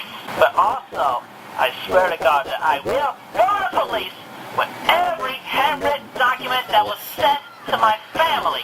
And we have a handwritten handwriting from Clyde Cash. That shit. And a typed letter within the envelope that has his handwriting on that envelope. I will go to the police. I swear to God, my family and I will go to police with all this information. So, in my romantic life, and amongst my true gal pals in my lifetime, and especially my girlfriend, back the fuck off! Damn. Real. You back the fuck off. You back the fuck off. Not Exactly. want to get on my bad side again. Okay. Or even worse. I think you should, bro. Lights out. I If I think you ever should, meet shit. that bastard in person. But anyway, I'll say it again. Leave me and my friends alone. Okay, I don't have too much to say for that, She honestly. released another video in which he professes his love for Ivy. Throughout the video, he is heard singing Loving You by Minnie Riperton a cappella, God. which often overlaps with his dialogue of desire. I'm not here right now. You recently wanna do united love, and it's more than just a dream come true. Have inspired me all everything that I do.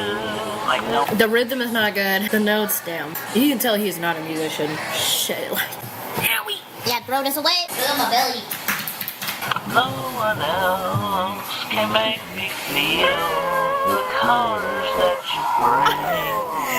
Stay with And that's just romantic. while we grow old. And we will live each day in the springtime. 'Cause loving you has made my life so beautiful. Every time that we I'm more in love with you.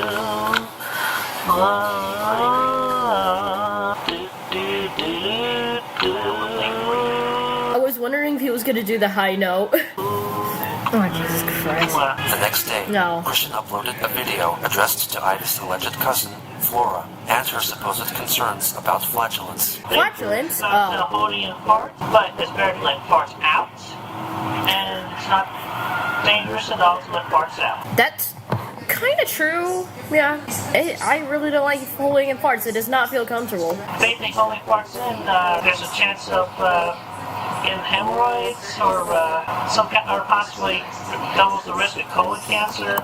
I'm gonna look that up and see if it's true. Because holding in gas too often can irritate hemorrhoids. Okay. That's an AI thing. It's, I don't know. If a person tightens their anal sphincter, they can hold in gas until they are in a better place to release it. Doing this occasionally is okay, but it can cause some digestive symptoms. Okay. As far as I'm concerned, there doesn't seem to be too much evidence. Okay. Excessive abdominal pressure can cause the small veins around the anus and rectum to stretch. As the veins lose their elasticity, they become distended with blood and more likely to thrombose and become more fragile. Okay, so this is like to do with hemorrhoids, not like holding in farts, I don't think. You tighten your anal sphincter muscles by clenching your buttocks, so you can usually hold in a fart for a period of time. There's limited scientific evidence that holding in farts could cause several health issues. In the short term, holding in a fart can cause immediate pain, discomfort, bloating, and indigestion, heartburn. Okay, there's not really much evidence that holding in a fart can cause hemorrhoids, or even colon cancer, so I don't know. It doubles the risk of it, so like not directly cause it. Or possibly doubles the risk of colon cancer. But anyway, I guess that makes sense. Yeah.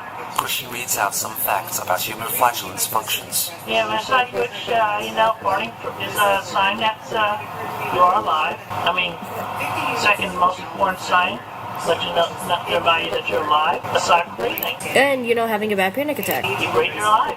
You fart, you're alive. All I know is fart. Why is that funny? Yeah, all I know is fart. I love that. All I know is fart. Why is it even... I love that. Honestly. Yeah, all I know is... Just... He's so real for that. All I know is fart. That sounds like a note I'd leave on Instagram on their profile. All I know is fart. A lot of people on their Instagram notes talk about their life events. Meanwhile, I'm just like, hit poop, balls, ass, fart, pee. So, but anyway, Flora, it's okay to fart once in a while. If you prefer to keep it private, that's fine. You think it's the best. And if people remember, there was a song written about the joys of farting. I like fancy learned books. I like apple tarts.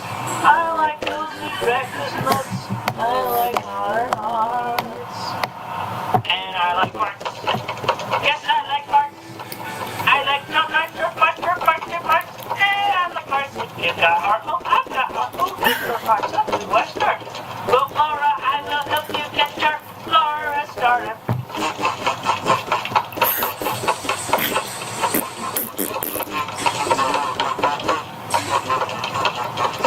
Fart. Sometime in the last days of March, a troll, who posed as Clyde, left Chris a violent voicemail in which he threatened to kill him. During the night that followed, Christian woke up to discover that he had evacuated in his sleep. Still fearing that Clyde Cash may break into his room and kill him, Chris schemed to fool Clyde by putting a large stuffed animal under the sheets of his bed and placed a pair of sunglasses on its face. What? Hid under a pile of stuffed toys on his couch until morning. He's still pretty much trapped in a dark room with toys. It was also around this time that Lord Silly Nipples contacted Chris in order to leak to him this photo of Clyde Cash. Yeah. The person in question was in fact a man thought to be Lee Hardy. whose unusual appearance had caused him to become an object of ridicule on the internet over the past few years. I'm sorry, I love the name Lord Silly Nipples. I don't know why. That Lord Silly Nipples contacted Chris. Well, one day, Daddy planted this tiny little seed, and I looked after it, I watered it every day until it grew into this beautiful plant with gorgeous green leaves. Then, me and Daddy dried the leaves, we smoked it, and we got so high that we forgot to use protection. Oh, God.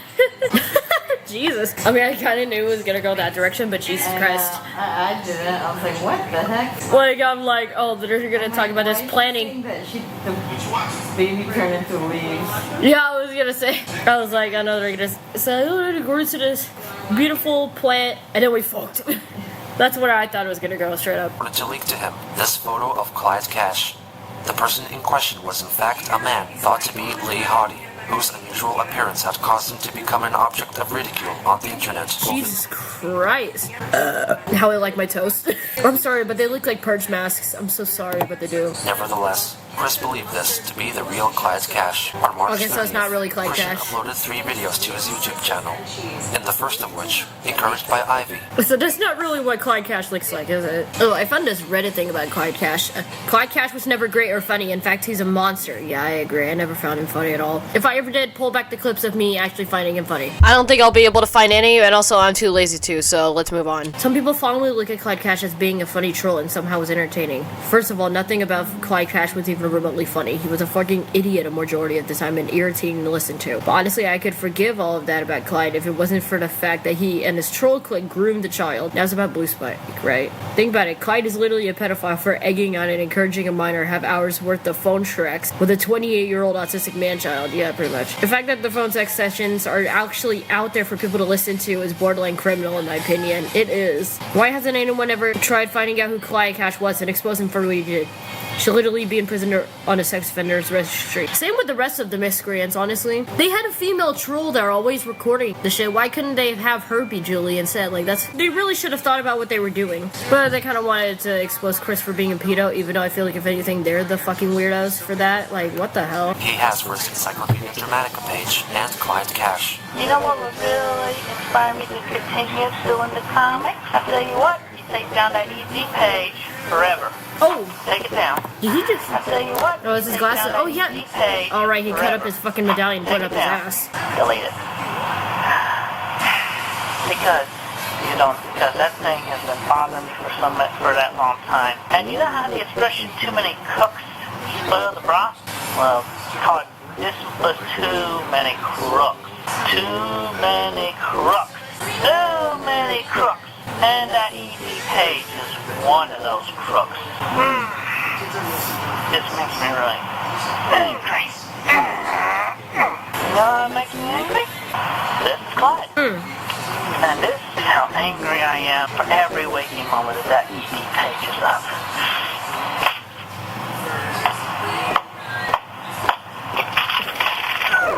That poor clown plushie, bro. What the hell? We don't even know if that's really Clyde. It's definitely not. You want me to calm down? You want me to draw the comics? Take down that EZ page. He later took the video down so he could re-upload it with an additional scene in which he demonstrates even further his detestation for Clyde.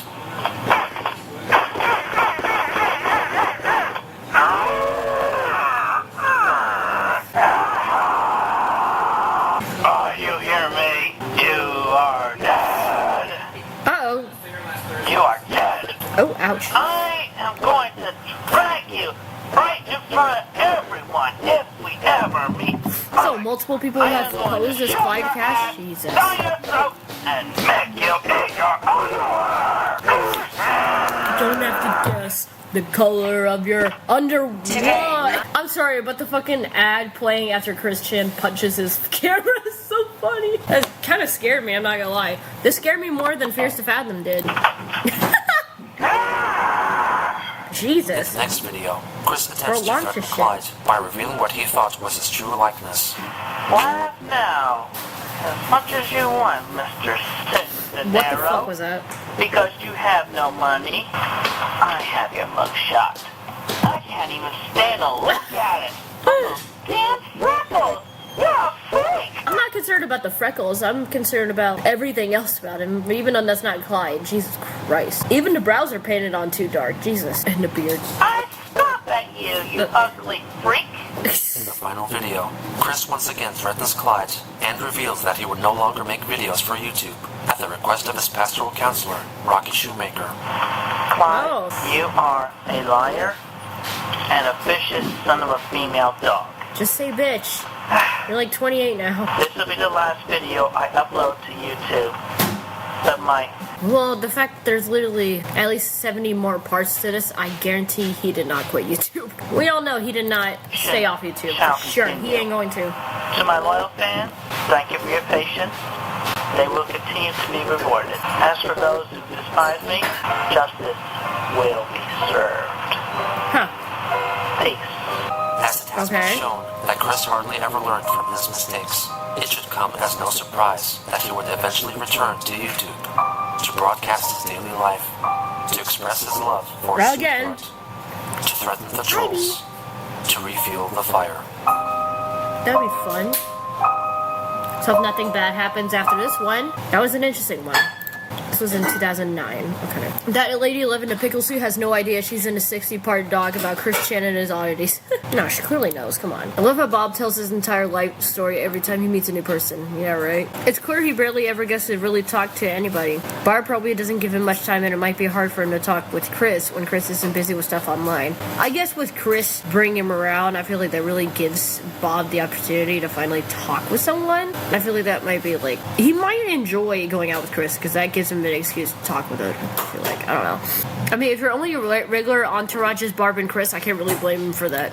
Dude must have been starving of actual halfway smart conversations, literally. If Chris handled the trolls the same way he handled Emily's call, like, yeah, okay, bye-bye, it would not have gotten this bad. I don't know, man. Chris was already pretty fucked without the trolls. Yeah, true. The pickle man tricked me again. Sigh. I swear to God, every episode can be summarized like a female troll began communicating with Chris, claiming she was in love with him. Chris uploads a video professing his love for this woman. Another troll then hacks his most recent Sonichu website and agreed to give it back, only if Chris uploads a video claiming he was gay. Chris does so, but then retracts the video the next day. Then he uploaded a new issue of Sonichu where all the characters have sex with each other. Yep. Emily, get ready for my best acting ever. Proceeds to just laugh nervously at everything anyone says. Standing ovation worthy, really. I bet she couldn't even get into the ensemble of a musical if she wanted to, because that requires some acting too. Emily turning the pickle man into a German folklore character is really funny. It'd be nice if your girlfriend to the pickle man would come and whisk them away to live in Clyde Cash's mansion. It honestly sounds like Emily went on a date with Bob instead of Chris. Exactly. Throughout the classic era, Chris's biggest fear was never finding his true sweetheart and having a pure perfect daughter. Yikes. But something that sticks out to me as I study Chris treats Bob's biggest fear, losing his legacy. He knows Chris was his last chance, and his letters went from long and beautiful, detailed with hope of Chris following his father's passions, to short, regretful, begging to use the Sonichu thing in a useful way at least. Bob is so desperate to be remembered that he spills his life story out to literally anyone at the drop of a hat. Cautionary tale of a sad, lonely man who ultimately wasn't willing to do what was necessary to help his son. That's his legacy. Ooh, truth. I spent 27 years of my life with you. Why can't you spend 27 years of your life with me? Ooh, sheesh. True. A passerby's unbelieving you're just bored just captures the essence of those trolls so quickly.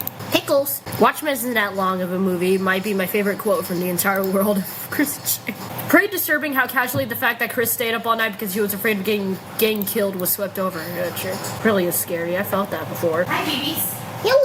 The story has no heroes, only villains. With the exception of the passerby, whatever, who will audibly express her love for pickles. She's a hero. Yeah, for real. I don't know what's more sad. Chris expecting a stranger he met for the first time to accept a kiss on the cheek, or Bob telling Emily about his other successful children while babysitting Chris at his day. Damn. This episode is the most disturbing because it seemed like Chris was actually on the right path, ignoring trolls and being more extroverted, which is exactly what the trolls wanted, and then they fucked with him even more. Yeah, that's very manipulative.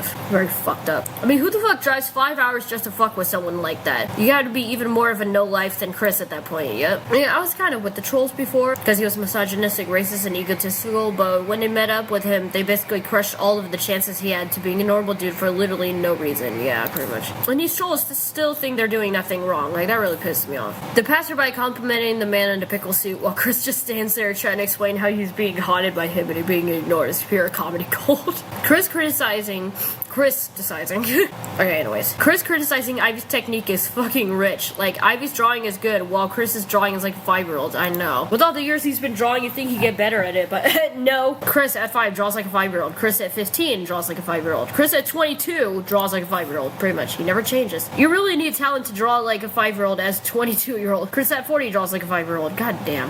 The whole thing is fucking awful and tragic, but the sheer concept of a grown man being haunted by a fucking pickle man is hilarious. I know. It's interesting how when talking about his children to Emily, Bob feels proud when talking about his estranged children and even Cole. Then he realizes he pushed them all away and he's stuck with the shameful one that only draws and colors like an 8-year-old. It's pretty depressing, really. I just realized that Chris basically lived in the Truman Show. That's what everyone's saying. The only laugh I managed to get out of this was when Barbara started speaking over Chris and Clyde goes, Chris, your voice changed. Like, bro, you're not any smarter than Chris, are you? Is your refrigerator running? And Bob genuinely sounds like he misses talking to people. He must. I'm gonna pee.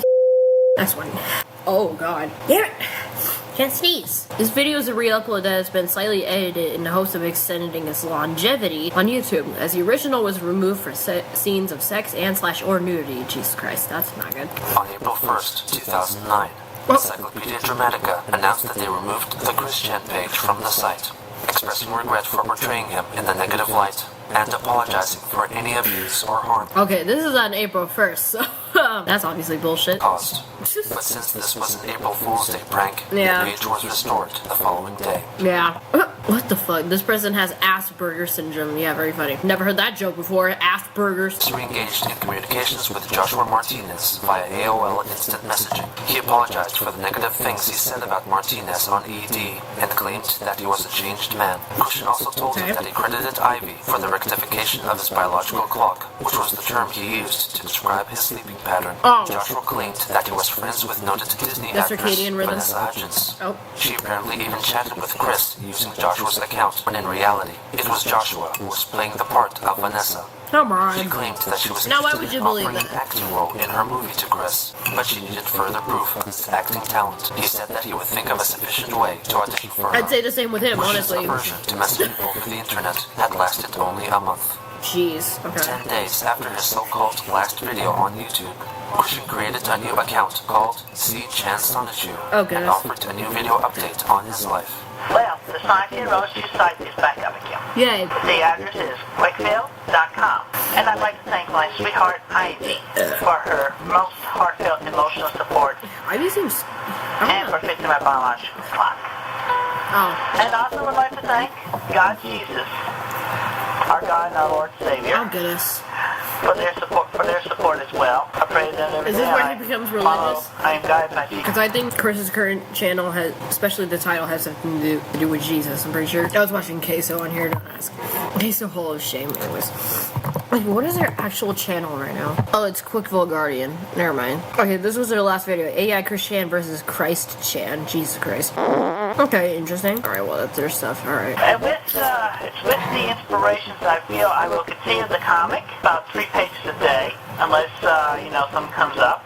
We will be seeing many new things. The website will be better. I can feel the cosmos. Okay. Peace. Behind the scenes, Christian had been telling Ivy that his mother had been having reservations about doing his laundry because his recent outbursts of stress and emotion often manifested themselves in short spurts of uncontrollable self-defecation. His doctor had suggested that he consider wearing liners, or what Chris called butt garments. But he protested, stating that they were made for babies. I mean, you're an adult baby. Keep shitting your pants. A very little outburst, so, like, maybe. Keep in mind, he's 28 this moment, I think. Fuck. This one is set in 2009, so, like, how old is he? Okay, right now he's 42, okay. Oops, I did that so wrong. Okay, 27 at this point, and he's still shitting his pants. Okay. Like, it's not, like, a medical condition. Episode 19 onto his quickfield.com website, albeit not fully colored or retyped. Episode 19, Date Ed, aka Dating Education.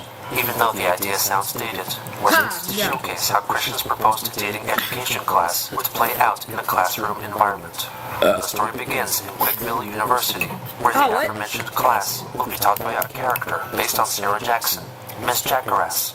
whose name is a blend word based on the surname Jackson after Jackson's Jackass. That just sounds so wrong. I don't even want to know. No wonder she's teaching dating ed. Okay. Whose name is a blend word based on the surname Jackson. Very ironic that Chris is creating a class called dating ed because that's exactly what he wasn't able to do for his entire life.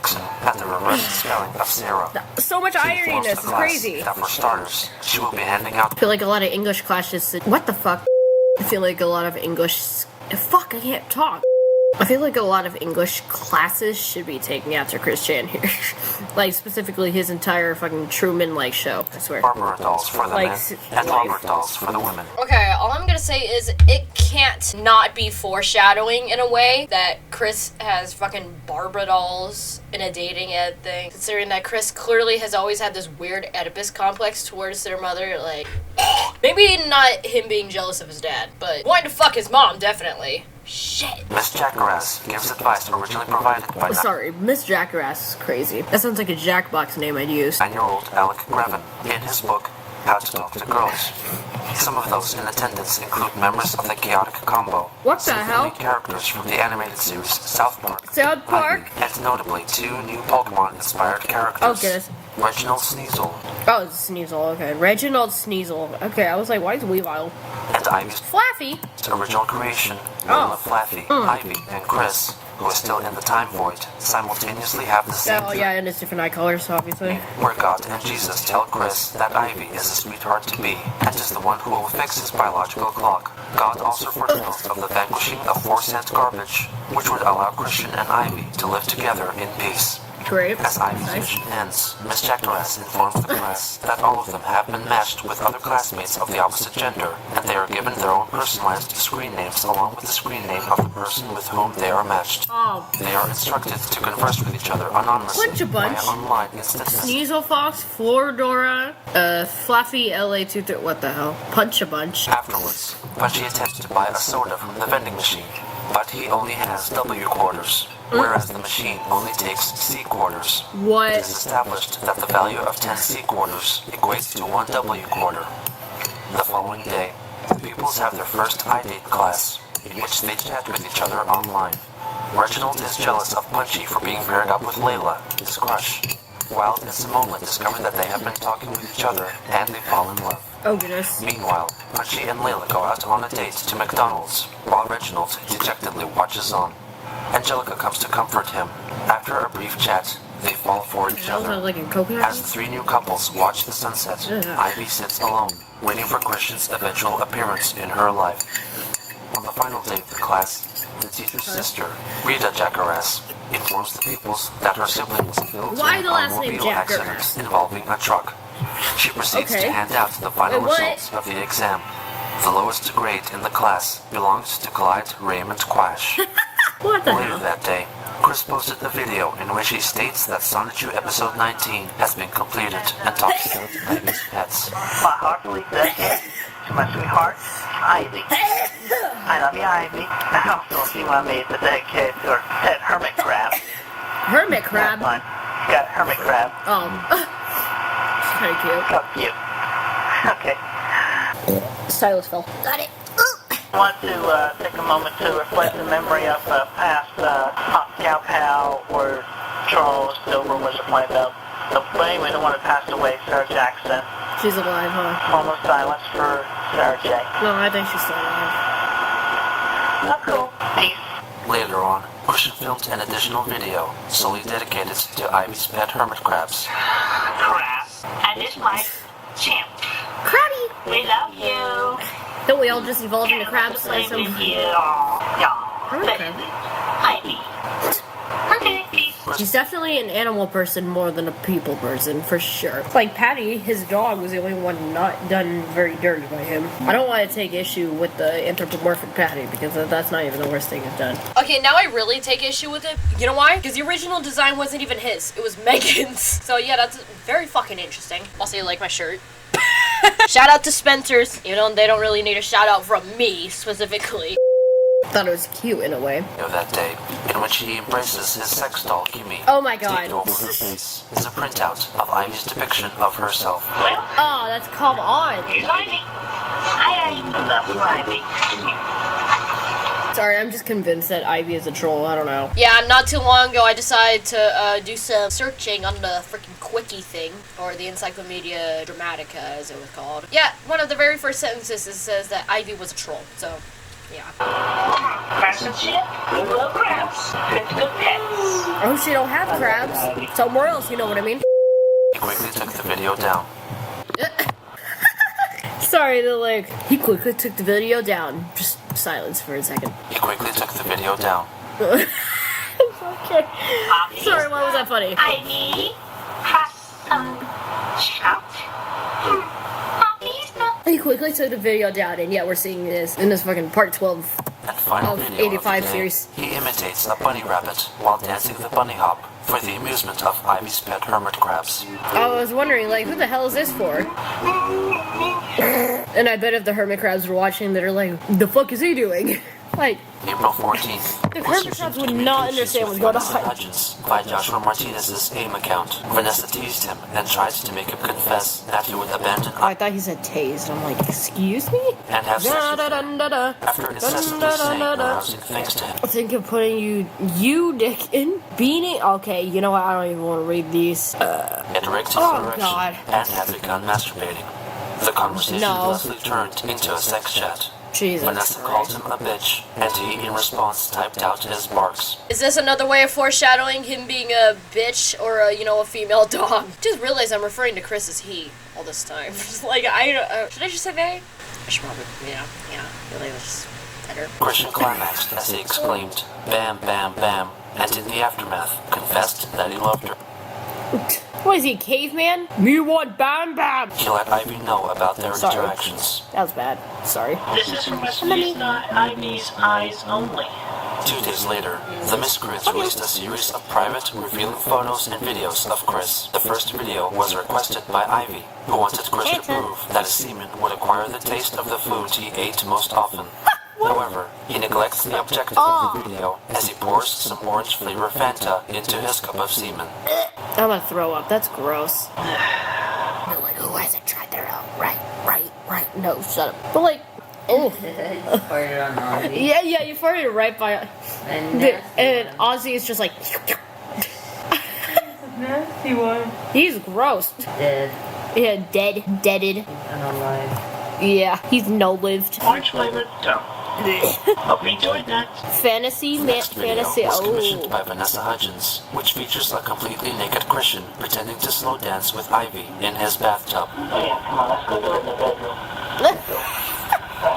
I hate this, bro. What? As retribution for the adulterous nature of his interactions with Vanessa, Ivy forced Chris to film himself spanking himself. Still feeling the issue was unresolved, Ivy orders Christian to take photos of himself wearing a pair of adult diapers, which were sent to him by a troll. Oh, Ivy's Jesus roommates Christ. suggested that he write unfit for collection on the crotch area of his diapers. Based on his behavior, Ivy's clearly a troll. Wait, the other female trolls were clearly doing the same thing to Chris, so come on. Even Julie, aka fucking Blue Spike, Jesus Christ. Blue shite. Will appear appealing to Ivy. He decided to take a couple of snaps while licking his medallion and winking at the camera. On the day of the leaks, Chris had another chat with Vanessa. This time, he rejected her advances. Nevertheless, he attempted to arrange a date with her at a McDonald's in Charlottesville. The next day, Christian uploaded a video on YouTube in which he apologizes to and expresses his devotion for Ivy, who is represented by his sex doll. What the fuck? Why does he put clothes on her? That's nice. It looks like he put on a fucking IKEA bag. Then again, those are the newer IKEA bags. That's what this looks like, so. So, The idea is funny, though. in all my classic ways, in all my emotions, my undying emotions that belong only to you. I swear in the name of our Lord and Savior Jesus Christ, maybe You don't need him. I would never, ever leave you. I love you so much. I love seeing the transparent side of the thing going. It's so funny. I will never leave you. Oh no, it's just a fucking balloon. actually, it's like a woman. Gotta love the Uncle Sam hat hanging on his ceiling. I love it. Matthew chapter 5, verses 27 through 30 from the Bible, which reference adultery, and further elaborates on his affair with Vanessa Hudgens. I have, AKA Joshua. and I have made a terrible mistake. I cheated on my sweetheart, Ivy. The other day when I was chatting on instant message with Vanessa, she played with me, but to get me by telling me about how she was playing with herself and whatnot, and trying to turn me on, but for a while I resisted by talking about Ivy and my promises to her. And I just didn't know how to react. So eventually I caved in. Even though I was typing in Vanessa, I was actually shouting out Ivy. I repent. Fair enough. Repent my sin. Jesus did die for our sins, so... Was I literally about to say Jesus? I can't laugh at that, but it's funny. And for everyone who is watching this, and especially my sweetest Ivy, I'm so sorry. Please forgive me. I repent. Ouch. Why did you hit his head so hard? Damn. And I also want to bring up another thing that comes to my mind. The trolls that are calling me and telling me that Ivy is a troll. She is a troll, though. She is not. Clearly. Because I have heard her voice. I've heard her voice for over a month. Okay, that's the same thing you said about Julie, and it turned out it was just fucking Blue Spike the whole time. Come on, Chris. Have you not learned shit, dude? Chris, have you learned nothing? God damn it. I'm sorry. It's true. In her voice and in her heart. I know so. Yeah, Even you though do know. she requested the recent items of question, that's your stuff. Which is also what Blue Spike did. Videos and pictures. Sound familiar? I am being punished because the trolls are getting their hands on them. So, in the name of all that's holy and good, leave us alone, trolls. Leave us alone. Ivy is clearly a troll. I mean, I don't know. Absolutely. From all the context clues, Ivy has to be a troll. I to help Ivy. I will never give her up. Never gonna give you 2 up. days later, Never gonna. Trolls Sorry. leak to the unreleased comeback album by Christian and the Hedgehog Boys, Oh, which was goodness. largely inspired by Christian's relationship with Ivy. In fact, she is the subject of most of the songs on the album, including the reworking of Madonna's Like a Virgin. Like a virgin, just for the very first time. I'll Never Leave You, Ivy. You still Based got on like Kate no Bush's fucking Wuthering melody. I'm Heights. sorry.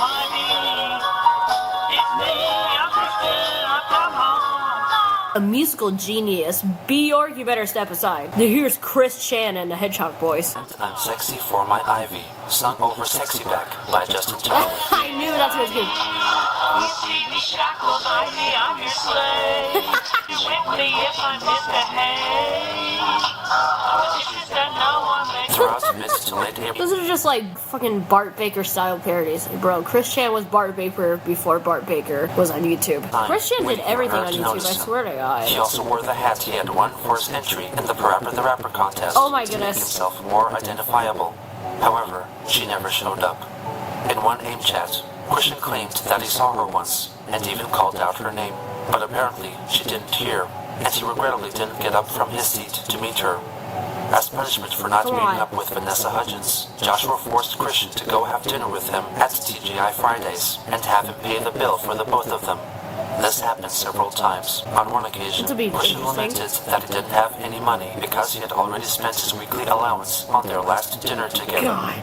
As a result, Joshua ordered and paid for himself, leaving Chris to watch. On April 23rd, Christian released a video in which he mocks and physically threatens Clyde Cash. Oh, Mr. Clyde.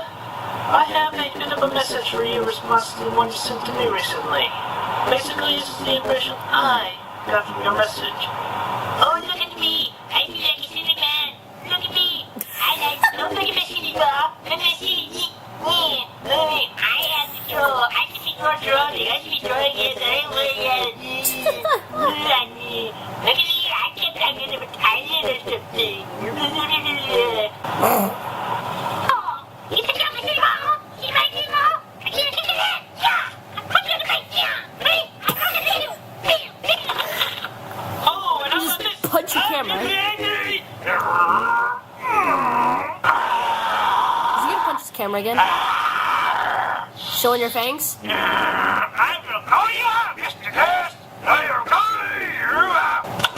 Yeah, okay, I was waiting for it. It's like a FNAF jump scare. Shoot. Come on, you toasters paradise. I'll give you a beat down. You don't like that? Well, tough cookies. Tough cookies. I'm gonna be using that friggin' tough cookies. Cookie. I know you're in my neck of the woods somewhere, so just come right on out, find me. Peace. The following day, he uploaded the video of his hypothetical marriage proposal to Ivy while Christian's cover of Celine Dion's It's All Coming Back to Me Now plays in the background. This fucking shit. I'm gonna get copyrighted so bad. Oh, I have to fart so much now.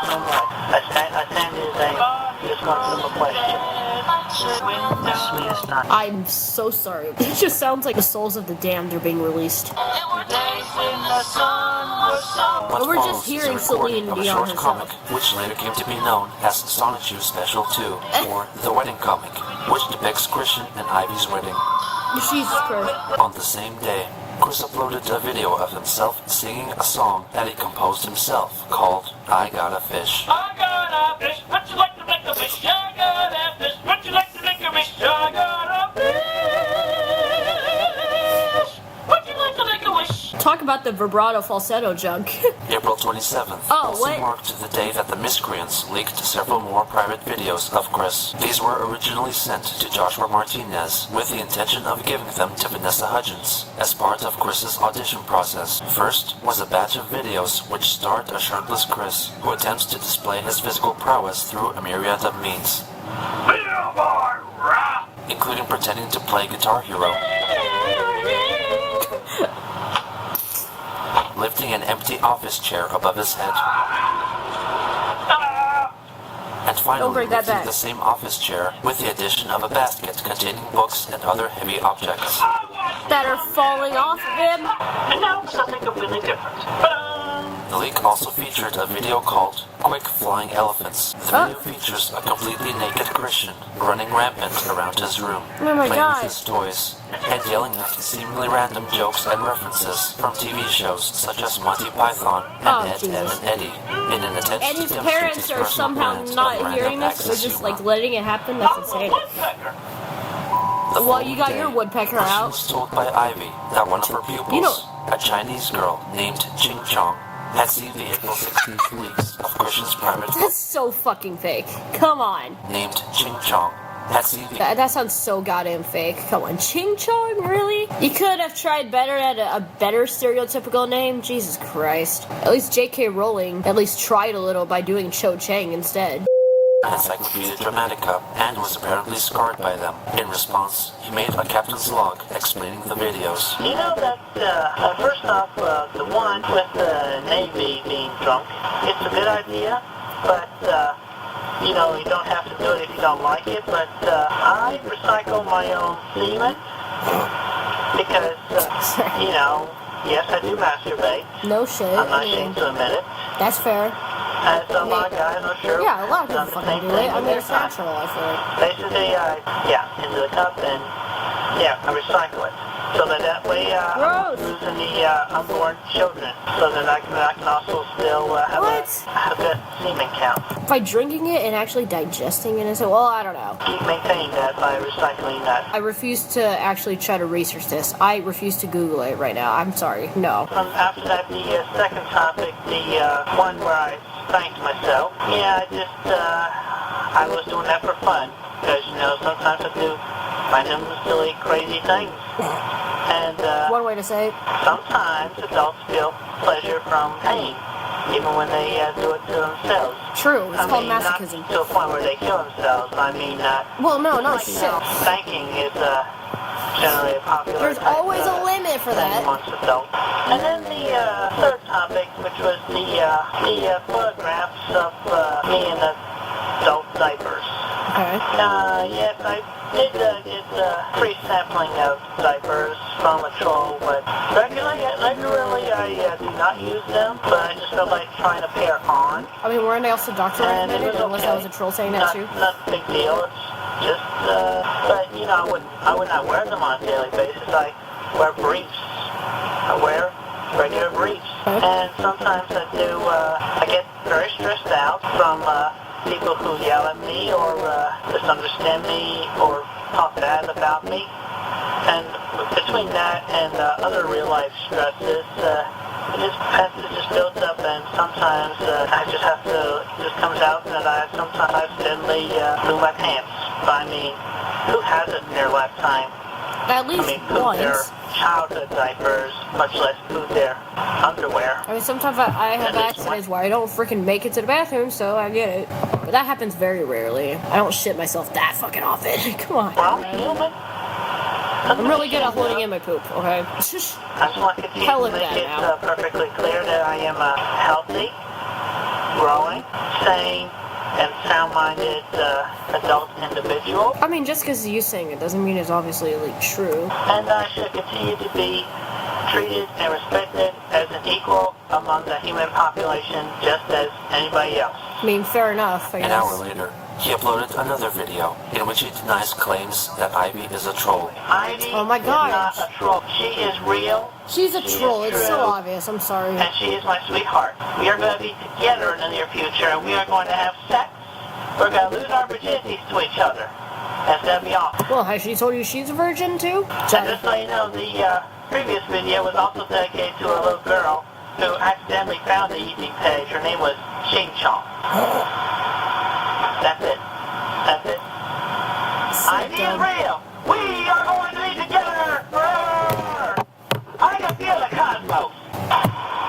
Captain Log start date April 29th, 2009. The next day, Chris addresses the development of his comic. I want to apologize for the delay in uploading of any new comic pages. I assure everyone in my fan base that the comic pages are being drawn, and I'll have them uploaded. Like, brother, even the trolls are telling you that she's a troll. Come on. And if possible, colored and retyped. So I thank everyone for their patience and their loyalty and whatnot. I'm about to go get my haircut. Peace. Later that day, the Miscreants leaked Sonic 2 Special 3, which documented Chris and Ivy's wedding night and their first time making love. The newlyweds arrive at the Double Quick Hotel and settle in for the night in their penthouse suite, which is equipped with at least 5 complimentary lavender-scented Glade plug-in air fresheners. For the depiction of the love scene, Ivy had instructed Chris to truthfully represent his real-life penis. Jesus Christ. The scene in the comic was produced by Christian pressing his own penis down onto the page and tracing around it, making it disproportionately large compared with the rest of his cow. Wait, so he traced it, and since his, like, body drawing's obviously smaller than he is, what the fuck? I mean, he's got a teeny. He's got a little worm. As they begin to have sex, they transform into Chris Chan Sonichu and Princess Ivy, respectively. They thank God as they simultaneously climax. Why would God spend his time and energy into watching 2 hedgehogs go at it? Like, come on. Why is this so funny? That they turned into their fucking hedgehog personas and didn't do it. Served in wine glasses. Sorry. Also on that day, Christian uploaded 2 short videos. The first, Shut Up Brain, highlighted the fact that Chris's brain remained active long after his desired bedtime. Shut up! Shut up, brain! Really? Shut up! Shut up! Shut up! Shut up! I felt that, honestly. Shut up! Shut up! Shut up! I hate to say it, but why does, like, is this chest really that red? I mean, mine is after I get out of the shower, but come on, not constantly. In the second video, Wake Up Brain, Chris blames his brain for his slowness of thought. I need you to give me some thought, some rational thought for the situation that's at hand. Come on, brain, wake up. Quit falling asleep on me. You only put me in an awful situation when you fall asleep on me. Wake up. Come on, wake up. Sounds about right. I get that. Temple Sue. You better wake up, or I'm going to accidentally give myself amnesia one of these moments. Accidentally? I don't know. You don't have to hit yourself on the head for that. On April 30th, Christian had his last chat with Vanessa Hudgens. Oh, God. She continued to talk about lascivious topics. Chris stated that he was excited about Ivy's visit to Virginia in a few weeks' time, and also admitted to owning a fleshlight, which he received with the purchase of a sex doll. She also linked to him a gallery of photos of actress Megan Fox, who Chris mistook for Vanessa, and told her that she looked attractive. This could be explained by the possibility that Christian is afflicted with facial blindness or prosopagnosia, which is not uncommon with persons on the autism spectrum. On May 1st, Christian posted a video for Ivy, in which he describes the activities they will partake in together. Hey Ivy, I'm doing this video for you. Oh, we are going to have so much fun. You know what? I bet those crabs, they're trolls too. I bet those hermit crabs are fake too. Like, come on. You know, my mommy and I, my family and I will come and meet you at the airport. And you know, your choice, so take you to your hotel or bring you back to my house. I mean, you know, we'd be hanging around so much and sharing so many fondful memories. We'll have so much fun. Well, let's have a good time together. You know. Okay. And you know, we can enjoy a movie in the theater and at home or watch a television rerun. Family Guy. Yeah, let's watch Family Guy funny moments together. Nowadays. And you know, I look forward to the eventuality of you and me having our sex time together. Sex time? I'll do you so many. I'll do my best to pleasure you and keep you satisfied. Miss Ivy, just for you. Just for you. Is he still a virgin at this point? Probably is. I know a number of good positions and massages. And you know, I know a number of places we can walk around at. You know, we can walk about the mall. We can walk about the UVA ground. Good places where there's plenty of green and sunlight. More than halfway there. And we can walk the hermit crabs together. The hermit crabs. So, you know, wonderful memories. So wonderful memories. We're gonna have lots of fun. And I promise I'll make your good boy forever and for always. And my friends I've been talking to between on the internet and real life, they can vouch for me on how good a boy I have been. Sure. Being the good boy just for you, Ivy. I love you so much. I love you so much. Look at me smile. I want to know Ivy's side. I don't know why. It is obviously I ran out of details. I don't know, I guess I'll sing you a song. Christian proceeds to sing the Mary Poppins song, Jolly Holiday, with modified lyrics. It's a jolly holiday with Ivy. No wonder that it's Ivy that I love. I love you so much, Ivy. What the hell? I love you. I love you. Love you later, sweetheart. Later that day, Chris made a complaint in video form to the makers of Axe body care products, Unilever.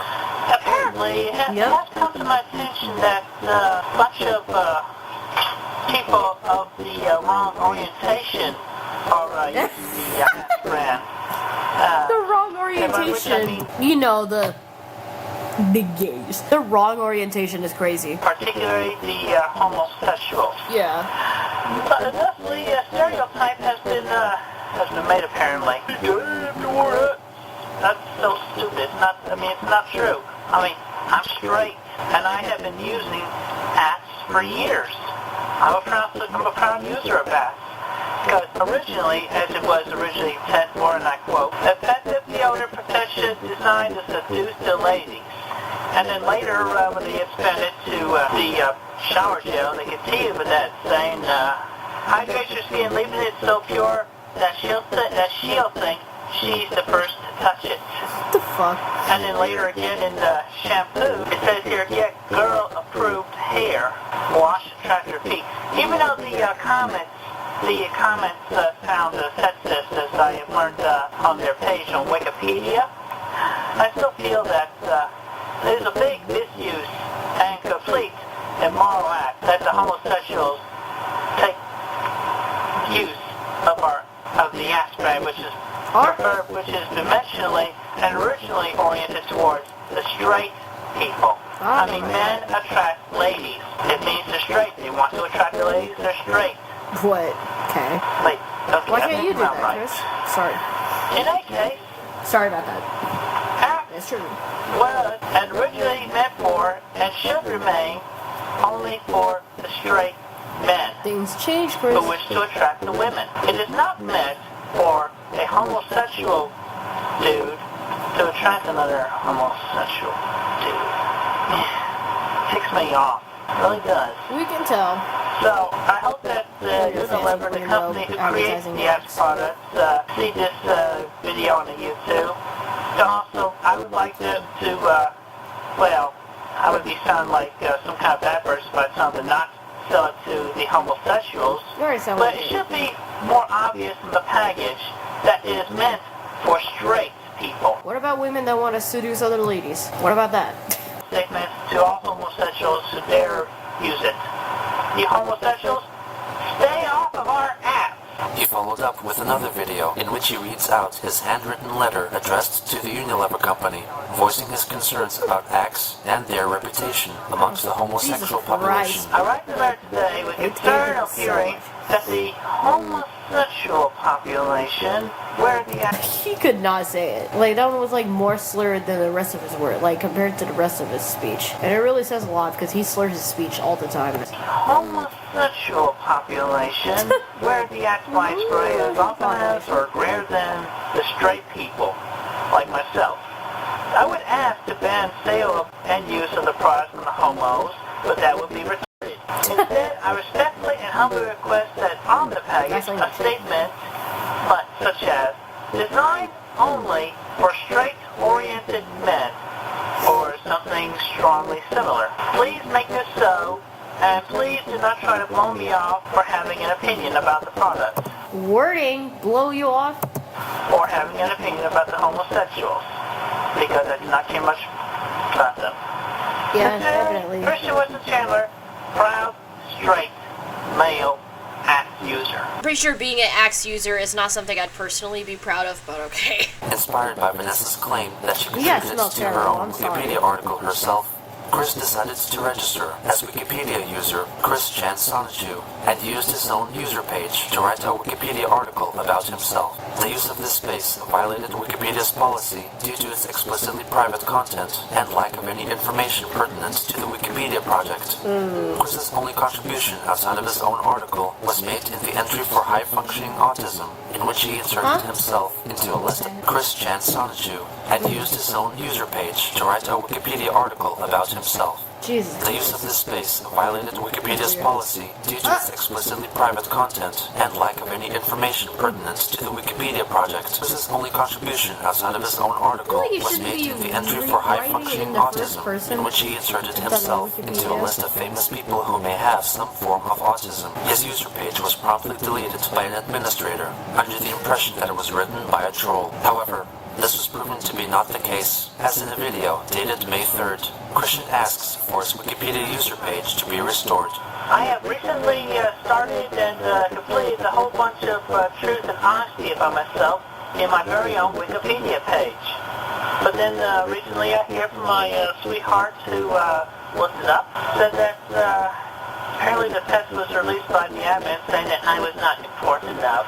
I'm going to go back on there and undo what they did, get all the honest truth about myself put back up, and also, I have the... Well, they'd be wrong today. I have contributed a lot more than they think. I mean, I have my own wide fan base for my Sonichu and Rose Chew.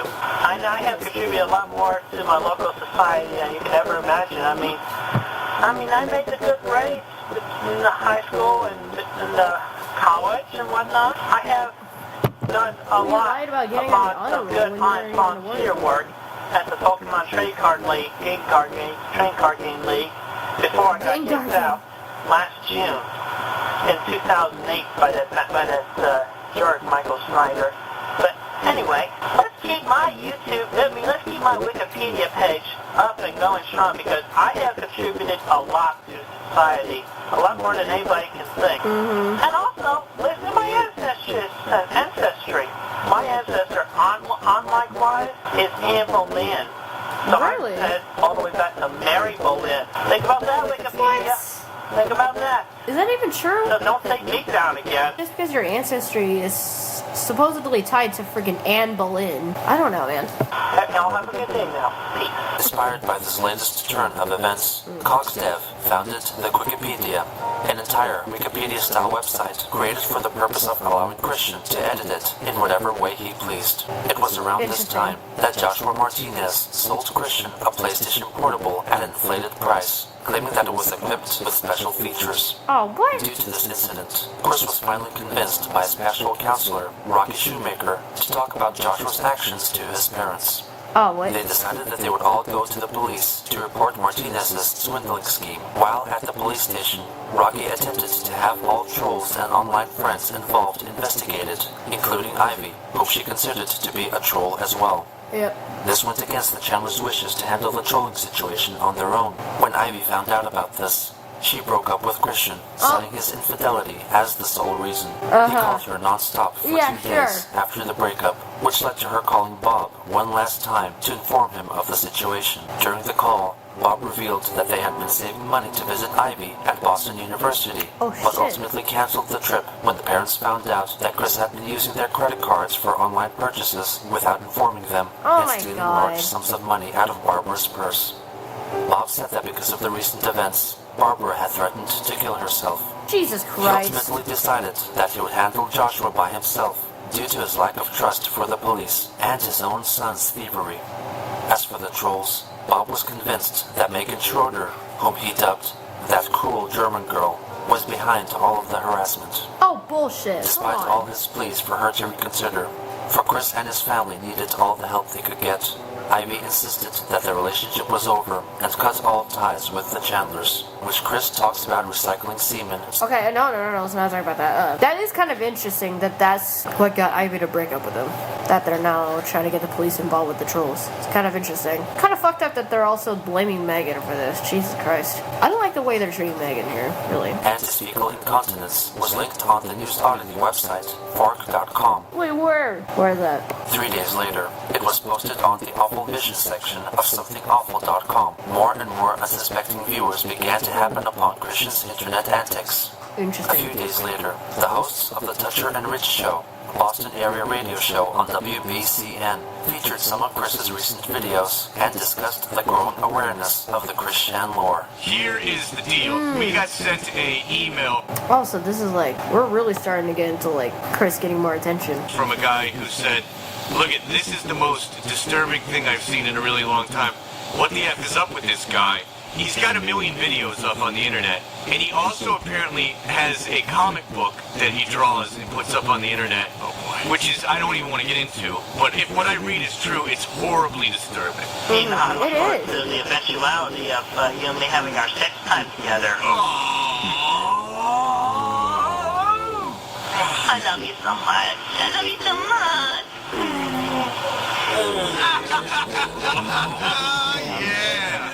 No way. I know.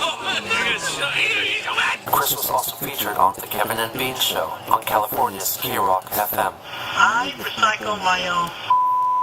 Oh, wow. Yeah, I recycle it. It seems to me, I think this is a rule of thumb, nothing that comes out of the body needs to be saved or recycled or treasured. Exactly. Let it go. This is taking recycling maybe a little too far. Yeah, exactly. Later on, he was discussed on the XM Satellite radio show, Opie and Anthony. Dang. I recycle my own semen.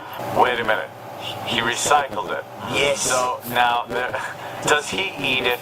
Drinks it. Find out there, Anthony. That he recycles other people's too. Look at him. There's toys in his room. He's a little nerdy kid with a controller. He's definitely prematurely balding. And he's got big glasses. 27 at this moment. And he seems to be a little effeminate.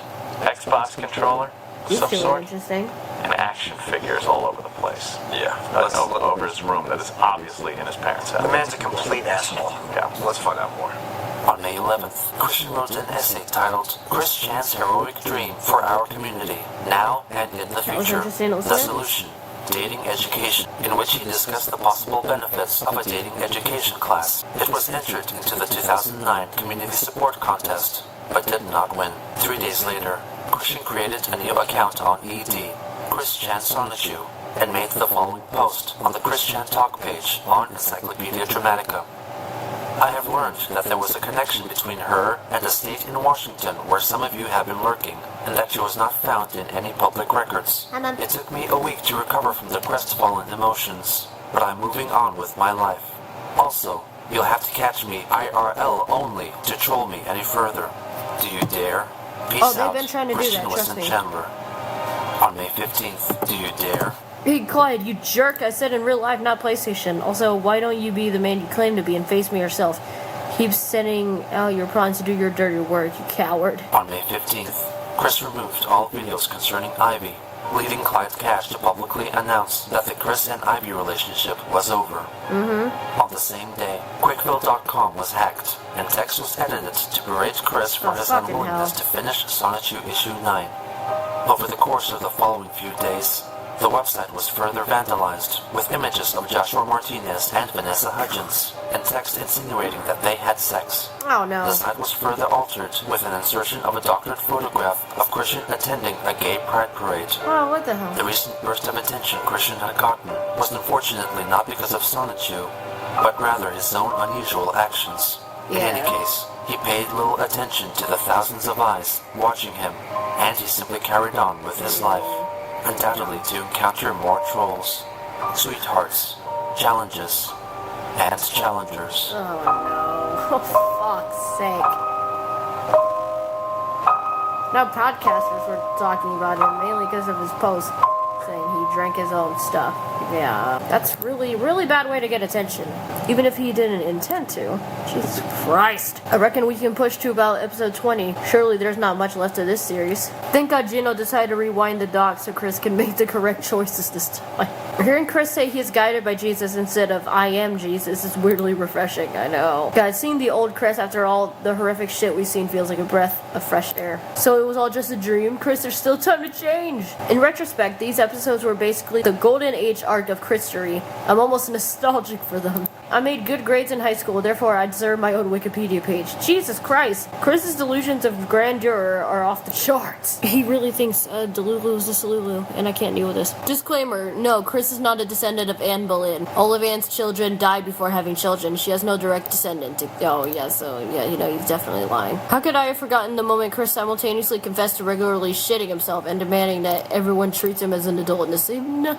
My favorite bit was episodes earlier when he said he shit his pants and someone said, why the fuck would you offer this information? Like, come on. Guys, we're only on part 12. Chris Chan can still redeem his life. Yeah, I fucking doubt it. Wait a second. In his dating comic, he made the teacher hand out Barbara dolls and Robert dolls. It's actually kind of sad how highly he thought of his parents in their relationship, when we know that they were fairly terrible people, both to Chris and to each other. I know, they were so manipulative. That is why their other children don't really talk to them anymore, it seems. The fact that this is an 80-part series says a lot about Chris and his trolls. The fact that I'm on episode 12 with no plans to stop says a lot about me. Same here. What the hell? The Barbara dolls part of the sex ed comic is just horrific looking back. Oh my god. That sickly sweet voice Chris does when he's talking to a sweetheart enrages me for reasons I can't articulate. Same here. That was a little much.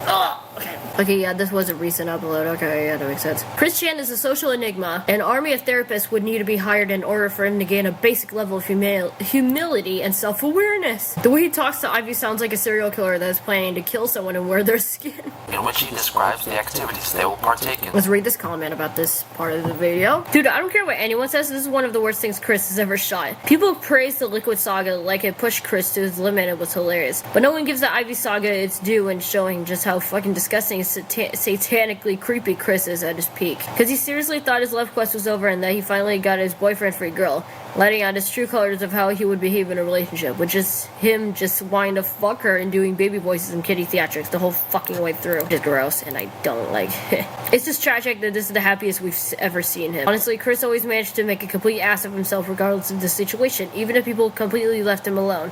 His online antics will still be unintentionally hilarious. Barbara dolls for the guys in the dating education class. Wow, the signs really were always there, weren't they? Yep, they were. They were. The I Got a Fish song lives rent-free in my head. Same. The fact that Chris doesn't even consider what she would want to watch and jumps to something he would want to watch. Like, he's so full of himself. It's crazy. Also, the fact that he immediately brings up them having sex as a certainty shows everything you need to know about his idea on boundaries. What I'm amazed by is how his parents didn't hear him doing all the crazy shit in his bedroom. Probably did, but didn't care. Or all that crap messing up in every room because Hoarder Bonanza was a good muffler so they can't hear him in his room. Yeah, sounds about right. A shout outs to Jesus really hit different these days. I get physically uncomfortable during the Ivy videos, like, oh my god, bro. I love how Chris reads from the soap bottles like it's scripture, literally. Like it's fucking the 10 Commandments or some shit. Chris's love life summed up in memes. You thought it was blank, but it was I-D-O. What are you doing, Step Snorlax? Now hold on. I'm a woodpecker will never not be the funniest thing I've seen Chris do. Oh, I love it. Okay. So anyways, that's all for today, my gemsters. If you like this video, you better shout out that like button. Don't forget to subscribe if you like me in general. That's all, folks. I'm out.